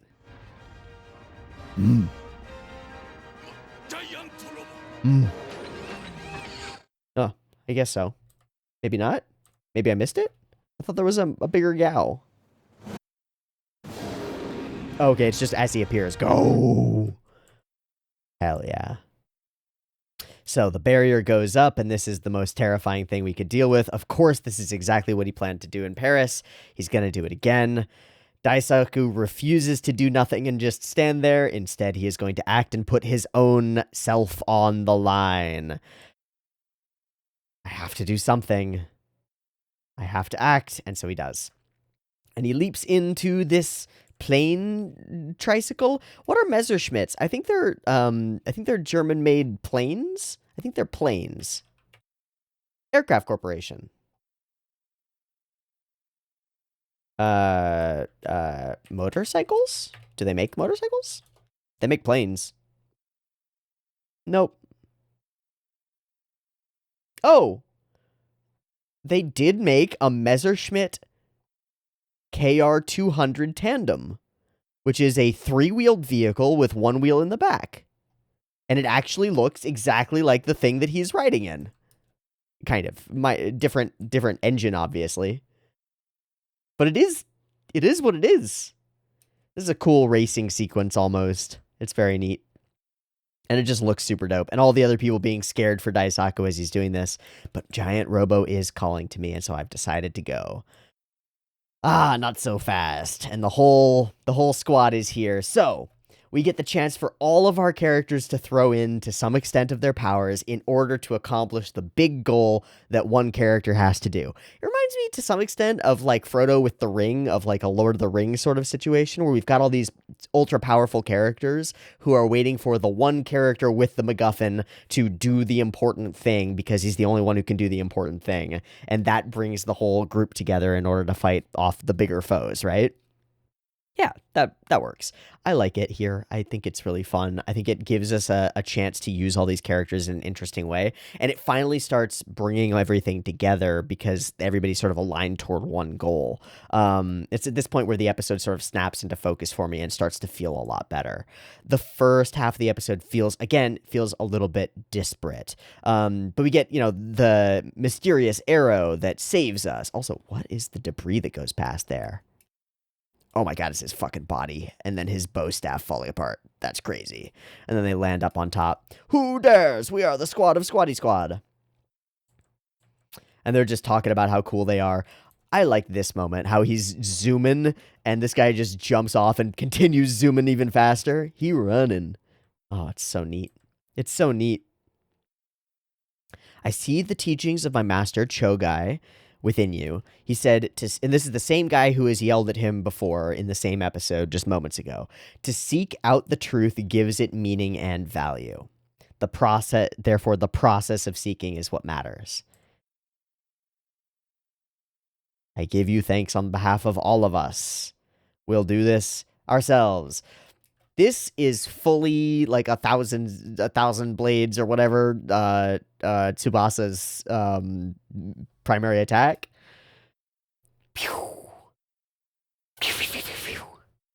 Except that there are so many of them that they fully coat the land and create a completely unique landscape. Something that you've never seen before because it's just a bunch of arrows embedded into the ground, creating almost like a forest of arrows. That's insane looking. I love it. I love it. It creates the path for him, right? It also, it's like metaphorically, it's creating a path for him. We the older generation pave the way for your actions. So long as we're working together, there's the chance to do that. If you place no value on your lives, come at us. And the trio joins in and they all boom, explode a bunch of guys. It's fucking awesome. We get everybody in for this. Also, this whole sequence, what the fuck? The trails that are them. All of these individuals yell their names and fight and are these whirlwinds of battle. Also, the tiger guys get to show that they're actually cool. Like, really cool. I thought they sucked, but they're really cool. I don't know what they're from, but I would watch that. I doubt it looks like this, though. Everybody's here. Everybody except the dead. And even some of the dead are here. Super cool. So, everybody's helping him. The thing goes and explodes, and he is left on the ground by himself. Bad guy. I will take you down. Har, har, har. Tetsugu is revealed to be alive at the end of all of it. Didn't I say I'd protect you, kid? Sure. This feels good. It's weird. It's like, it's another one of those things in this episode that's like, wait a sec, how is that? Didn't you get like super duper dead? Oh, well, it's very fun to have you here, so I'd rather have you here. So I'm okay with it. And it's always that way. I'm always okay with it. I also really like the little tap on the back that he gives him. He gives him a little tap forward. And that transitions us into this sequence. You're not alone. Because all of us are fighting with you. And this gets me emotionally. Daisaku's joy and motivation, having stepped, right? He just stepped into being heroic, being a member of this squad and moving toward a particular goal, even if he's not entirely certain of his foundations. And immediately, everyone who he's been with, everyone who's sacrificed themselves, everyone who's put their faith in him is behind him. And is running with him. That's emotionally and thematically really cool. Yeah. And then, of course, his father reaching out to grab him and pull him into Robo. Come to me, my son. That's also really cool. continue on. Connect with the Father.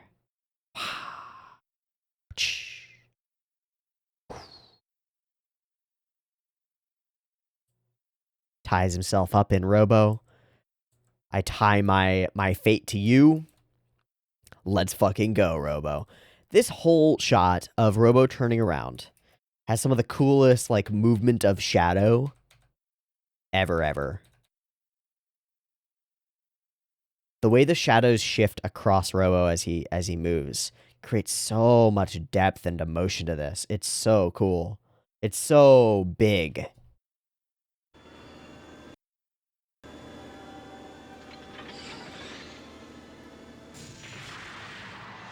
It's so big. It feels like something you want to cheer for. Finally, Robo is back, right? And so we move into that final battle territory. And it's not working. It's going poorly. So we get thrust back and away. We failed. And evaporate, I guess. But not really. Not yet. Because, surprise, surprise, Alberto the Impact has been living inside Robo's shoulder playing possum this entire time. Alright, this is another one of those weird ones that's like, well, how? How did you do that? What's the... Well, there isn't one, and I'm okay with it because it's fucking sick. It's super fucking cool. You've betrayed the wrong person, man. Also, Alberto the Impact with his hair down looks fucking awesome. Should just keep it that way. So he blasts a bunch. He says very clearly that he doesn't actually agree with Daisaku and he's not on his side, but he is against Genya. So he blasts a bunch, fully kills himself in the process of doing this. The fate of the world won't be decided by some punk like him. Instead, the BF group and the IPO's experts of justice will clash themselves. He wants a real good battle. And in his last moments, he thinks of his true rival, right? Isn't that how it should be? And disappears. But he bursts through the barrier, allowing us to fight, which is pretty cool. All of the guns! Oh, man, it looks so good. All of the fucking explosions. So much stuff. Too much stuff. And the big boy. Should be all over. This is maybe my favorite visual in the whole thing. The water leaking out from the eye here, transitioning into Genya crying as his plans fall apart. That's cool. I like that a lot. I think that's the one that I wrote down. Yeah, that's the one that I wrote down. There was another transition that was kind of similar, but that one's the best one. Snap out of it. Go rescue Ginrei. And so we burst into the Fogler sphere. But first we have a chance for siblings to talk. She yells up to him. And that's all she is now. And he's still on this one train of thought. You've brought it to me. We can finally do it. Some really scary little moments from Genya. As we see the maniacal side of his obsession really come through. Why would we want to recreate the tragedy? Think about it. We can fulfill his dying wish together. I don't believe that was his dying wish. I can't believe that. And he realizes that she's almost gone. So she goes to shatter the thing. And she's right in saying that this is one of the contrivances narratively of the whole story. If they had just shattered the thing earlier, none of this would have happened because Genya wouldn't have had a thing to do. But if they had shattered it earlier, then narratively, they would have never revealed that it's actually a good thing to do it. So weird. And he shoots her. And it falls to the ground. I love the sound design around all of this.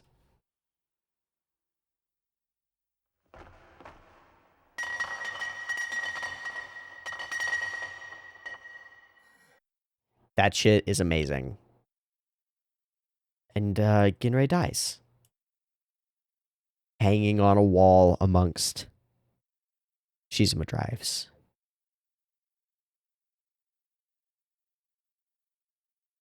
Super insane shot. Super insane sequence. And of course, he's going to go out on his own as well. big self-destruct, and he thrusts the last one in, creates the insane darkness that we've seen before time and time again, and it encompasses the entire world. Now, this is the beautiful night that my father wanted. The lights will go out. Nope. Each active Shizuma drive in the world is repaired and shifted and changed and altered and fixed by the process. It doesn't do what Genya expected. And his actions have led to the resolution of all of the conflict by bringing power back in a way that's actually safe. And his father appears to him and gets to speak all of that to him. If only he could have expressed this before, we could have saved so much energy and effort, right? And so many lives. If only he could have expressed that before. And so finally Genya realizes that he's made a terrible mistake. That by being, in this case, that by being so convinced that what his father wanted was that revenge, and that that's what was deserved, by twisting all of his motivations and goals, by believing that his altruistic scientist of the father would destroy the world for revenge, Genya becomes the vehicle of that revenge himself. Forgive them. Work for the future of mankind. All is better now.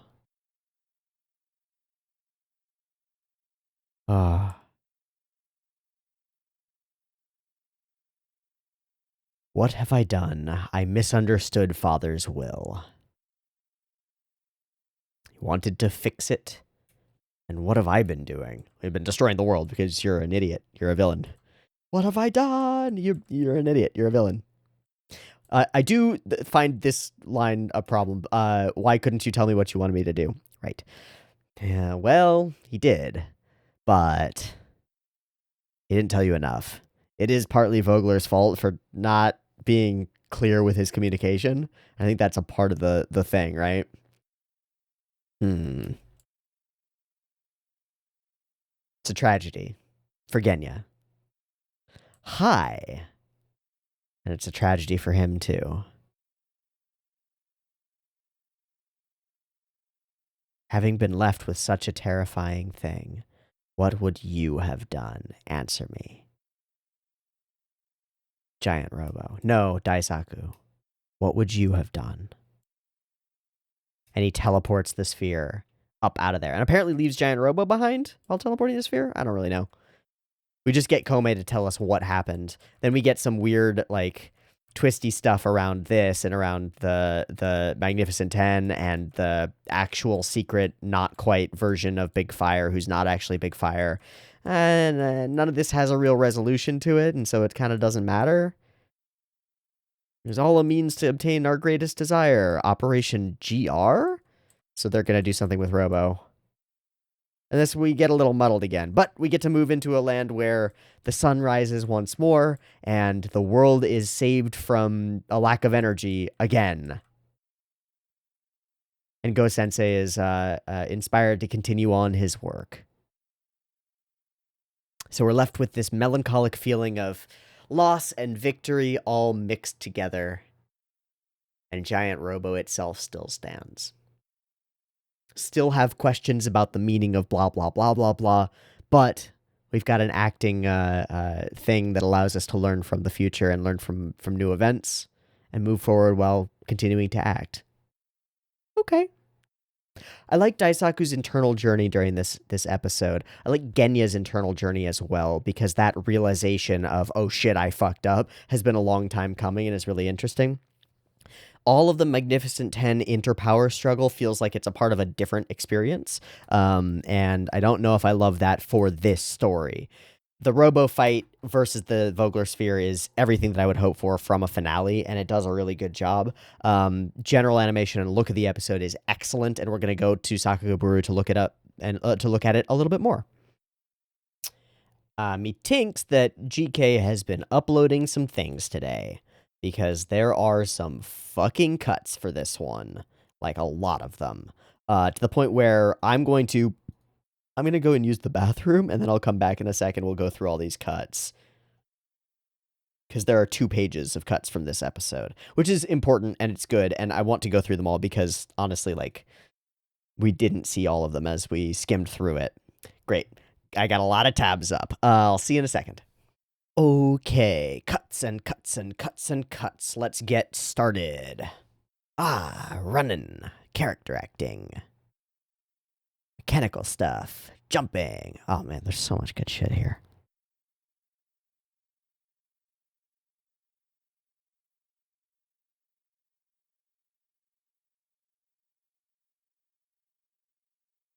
Yeah, that looks so good. Okay. Oh, this looks so much even better. This whole fight and the big explosion with the pose, and all the smoke, and the zoom. So fucking cool. Yep, all the weird threads. I gotta mention it here, but like the feel of each battle and the ability to track what's going on in them is amazing, especially in the robo sequences. Like we cut to the turning of the jetpack to push him to the side, and then we cut away from it in a way that we see the effect of what the mechanics are having. It's really cool. And then it gets hit. Goes down. Oh, it's so crazy. They're running through this field. I love the dark shadows behind them as they like run through these literal arrows that are on the ground. Wacky.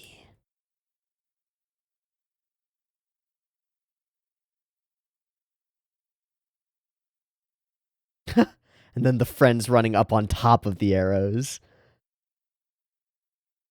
The character acting and the momentum of it. It feels like they're running, right? Like they're all running as they go, but then there's this moment where they go, and it puts emphasis on it. It's got a flow to each cut that's really carefully put together that creates the effect in so many ways. And then this one, these characters have a totally different flow, right? And these characters have a totally different flow. They've got a different timing and a different beat and a different feel. This is Hisashimuri, or a couple of other credits for Hisashimuri here. It's not loading, so we'll move on to the next one. Artist done. Oh, this is the arrows actually shooting. Zoom, zoom, zoom, zoom. That's so cool. I like that you know there are the arrows in the background that are probably copied, but the ones in the foreground that give us the feeling of what's going on, and then this layer in the background that's appearing. The ones in the foreground give us the feeling, and they all feel individual. It's one of those tricks to make us feel like the whole thing is painted perfectly with all of these thousands and thousands of arrows, but really it's just the ones in the front that we see. So fucking cool. All right, that's not loading. That's cool. This one's listed as Hisashimori as well. Big lightning strikes. The snakes.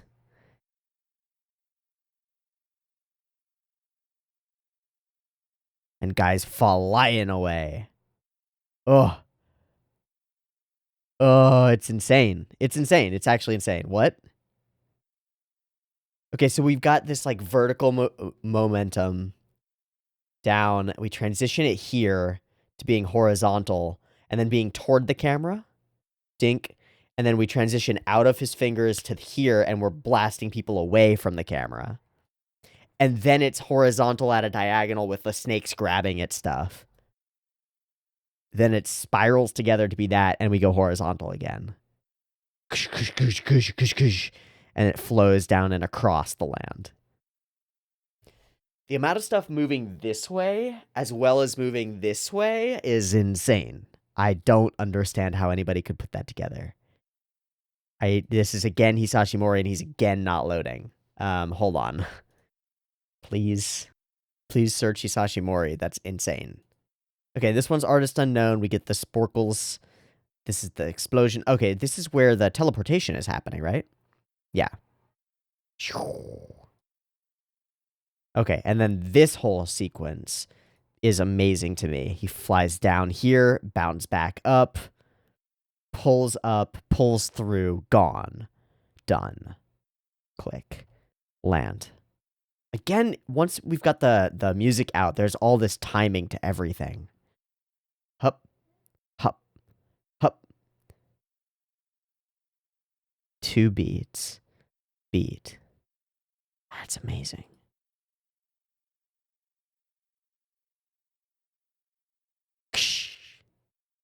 Reveal. Yeah, that moment where we see his entire corpse fly by in a spiral and all of his weapons as well, just before they land on top of the Messerschmitt. Oh, that's so fucking cool. It's so fucking cool. The darkness blooms. Okay, we're still in the 7 years ago by Annie Hunter stuff. Oh, 3 years ago by Higano. This is where Robo goes crazy with all the weapons. It looks amazing. Of course, this cut is on here. It looks amazing. That mechanical stuff where it dispenses of the rocket cartridges and gets ready for the big rocket, which was set up in the past, right? Woo!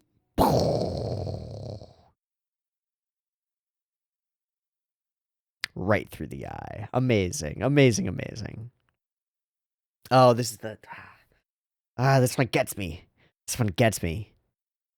The sacrifice, the husband and wife who are kind of parents to him, jumps toward his father's image, is pulled into Robo by his dad, stands in his... I like this visual as well.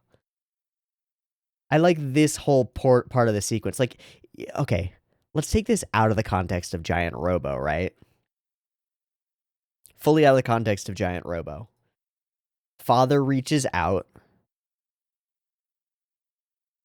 and pulls the exuberant child up into the place where he needs to be in order to exist and be a hero.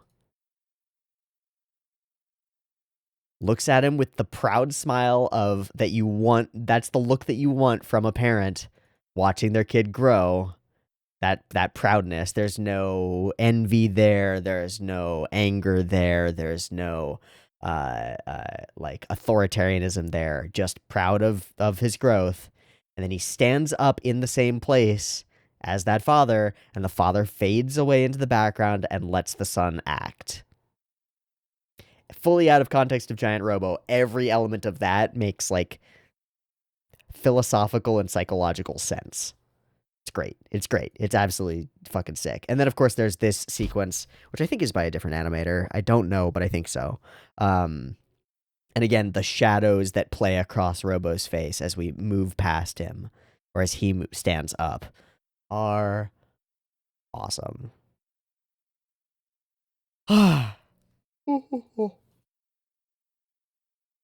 Debris, explosions, effects. Yep, lots of that.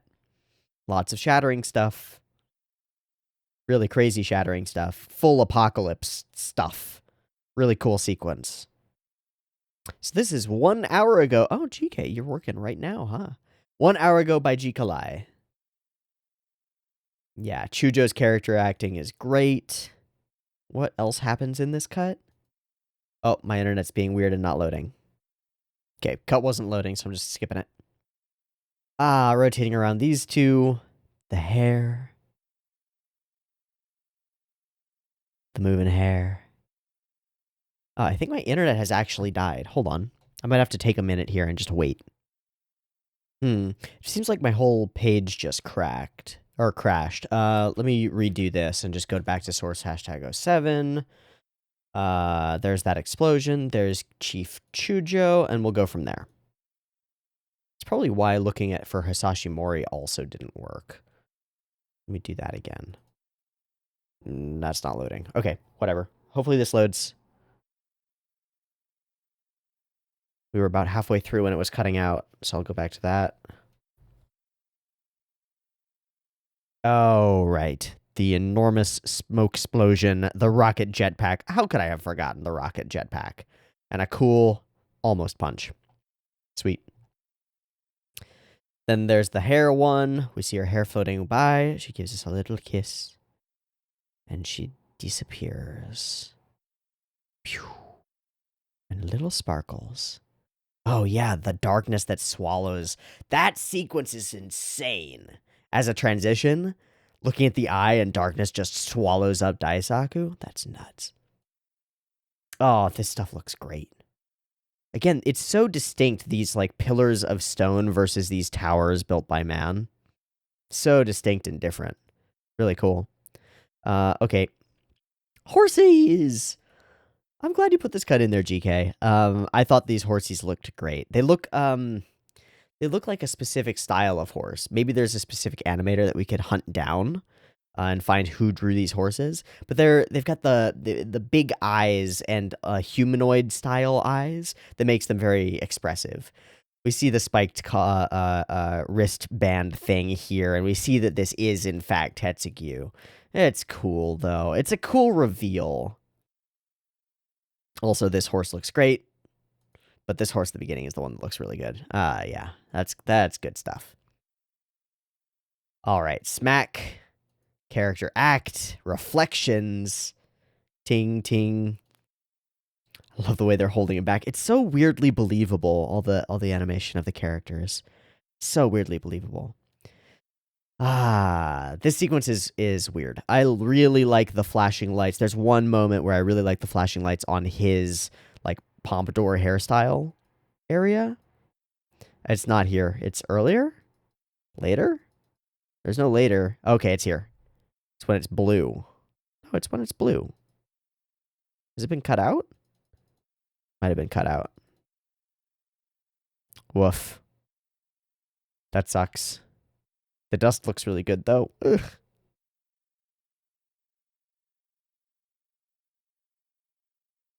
That's that transition. That's the one. It's like this thing. It's weird. It's a cool transition. My brain can't wrap itself around it. It's separate, but it feels like it's part of this. I don't know. That's really interesting. The whole city shifting and moving is amazing. All three of these characters moving at the same time as they're riding at different like steps, different points in their horse's stride is awesome. The whole city seems really cool. And button layouts are neat. Okay, great. Crunch. Robo getting crunched. I don't like Robo getting crunched. And Genya just cackling. Laughing up a storm. All right, buddy, laugh it up. Whoosh. I like this moment. This moment is great. It helps sink in just how dejected Daisaku feels right now.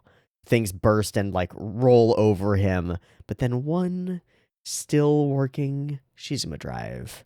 One chance at hope. Interesting. Very cool.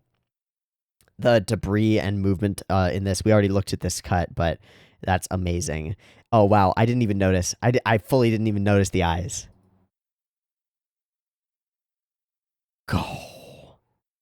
But if I noticed the arm, of course. That's so neat as a reveal. And it is the part in the episode, to me, that everything starts building back up again in a really cool way. Robo fight. I'm sorry. And we get this little moment here with the angel rays coming down that's like Daisaku on top of the world, even though he's just looking over the crater, the crevasse that has been cut. That's so cool. It's so sick. Robo's so dope. Okay, here's the whole flying sequence again, all as one cut now that's like 1:15. We already saw this in the other cut, but it's still worth watching again. Look at that. Oh my god, look at that.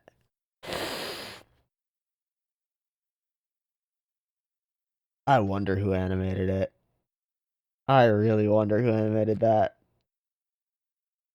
It's so perfectly pretty.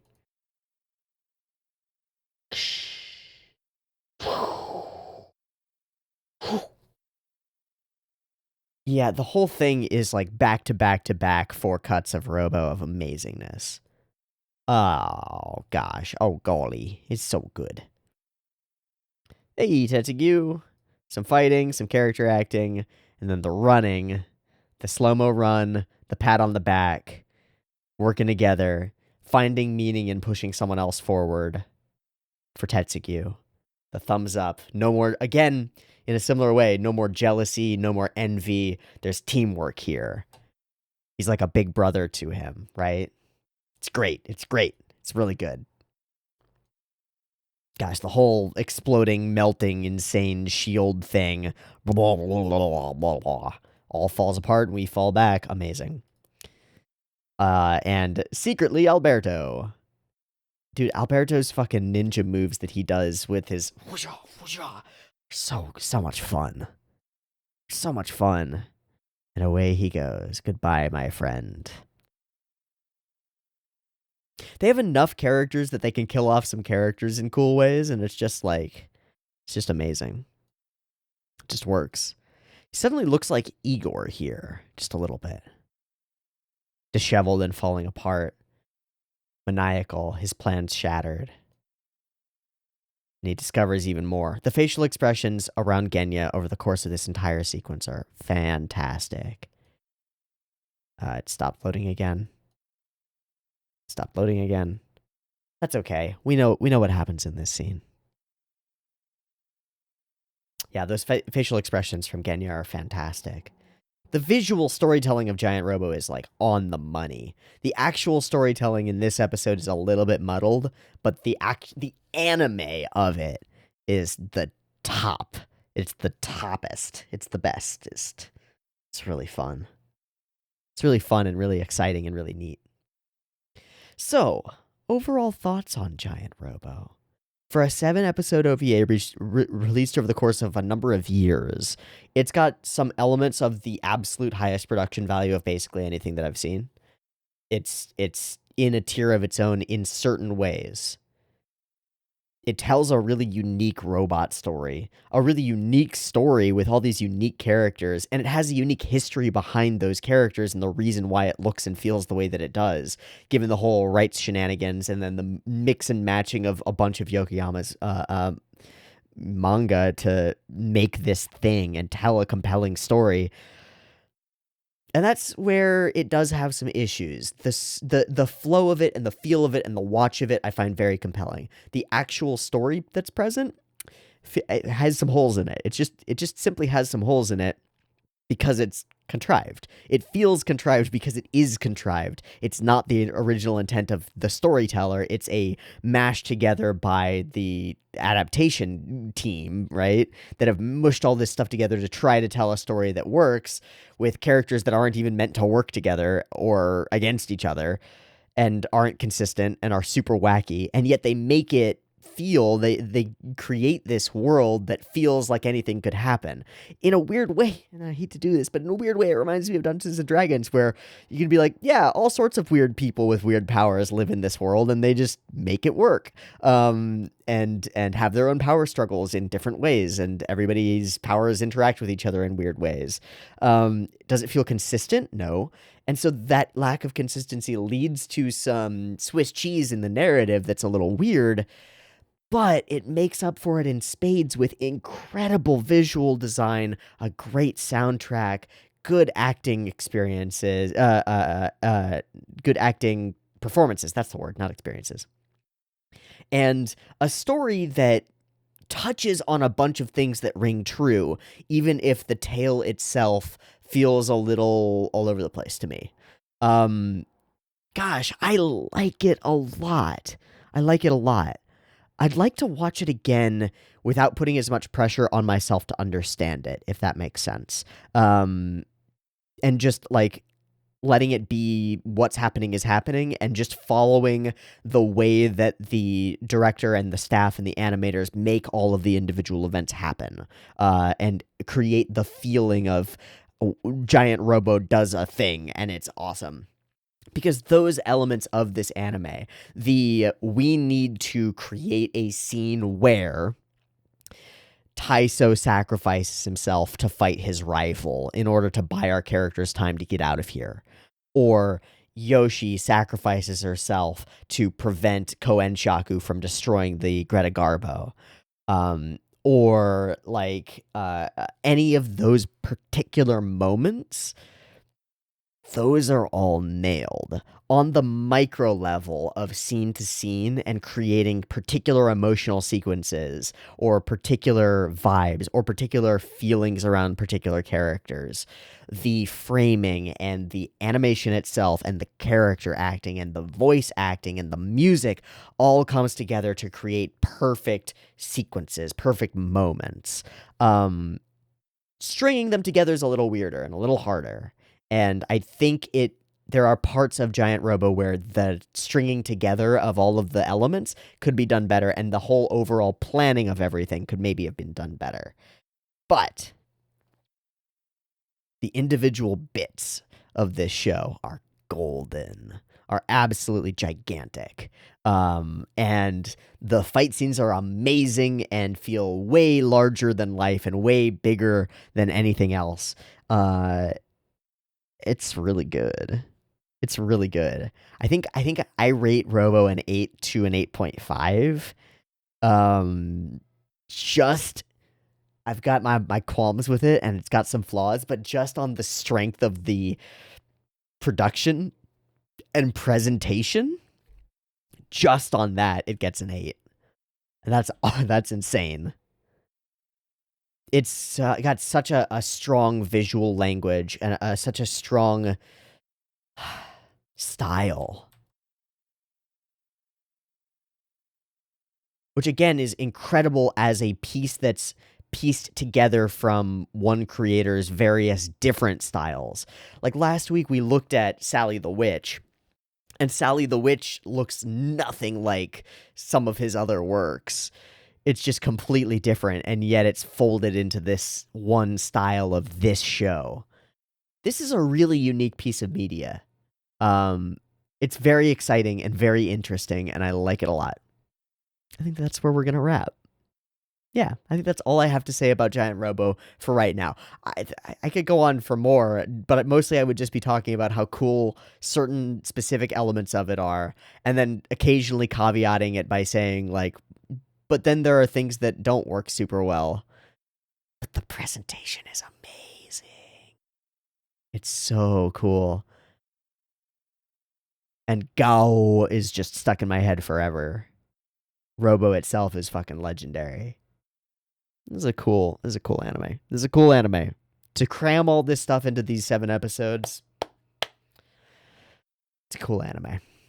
Okay, we're going to wrap there. I've been Teeaboo. This has been Giant Robo Episode 7, the grand finale. I hope you've enjoyed it as much as I have. If you have your own thoughts, comments, questions, concerns, whatever about Giant Robo, throw them in the comments. I'll read them, and I will see you next time for something completely different on Retro Monday OVAdrive. Probably, I mean, we've been stuck on Giant Robo for a while. It's been great, but we've been doing the same thing for a little while. So probably we'll do some disparate random things, and we'll see what those consist of as we do. See you next time for more OVAdrive. Peace.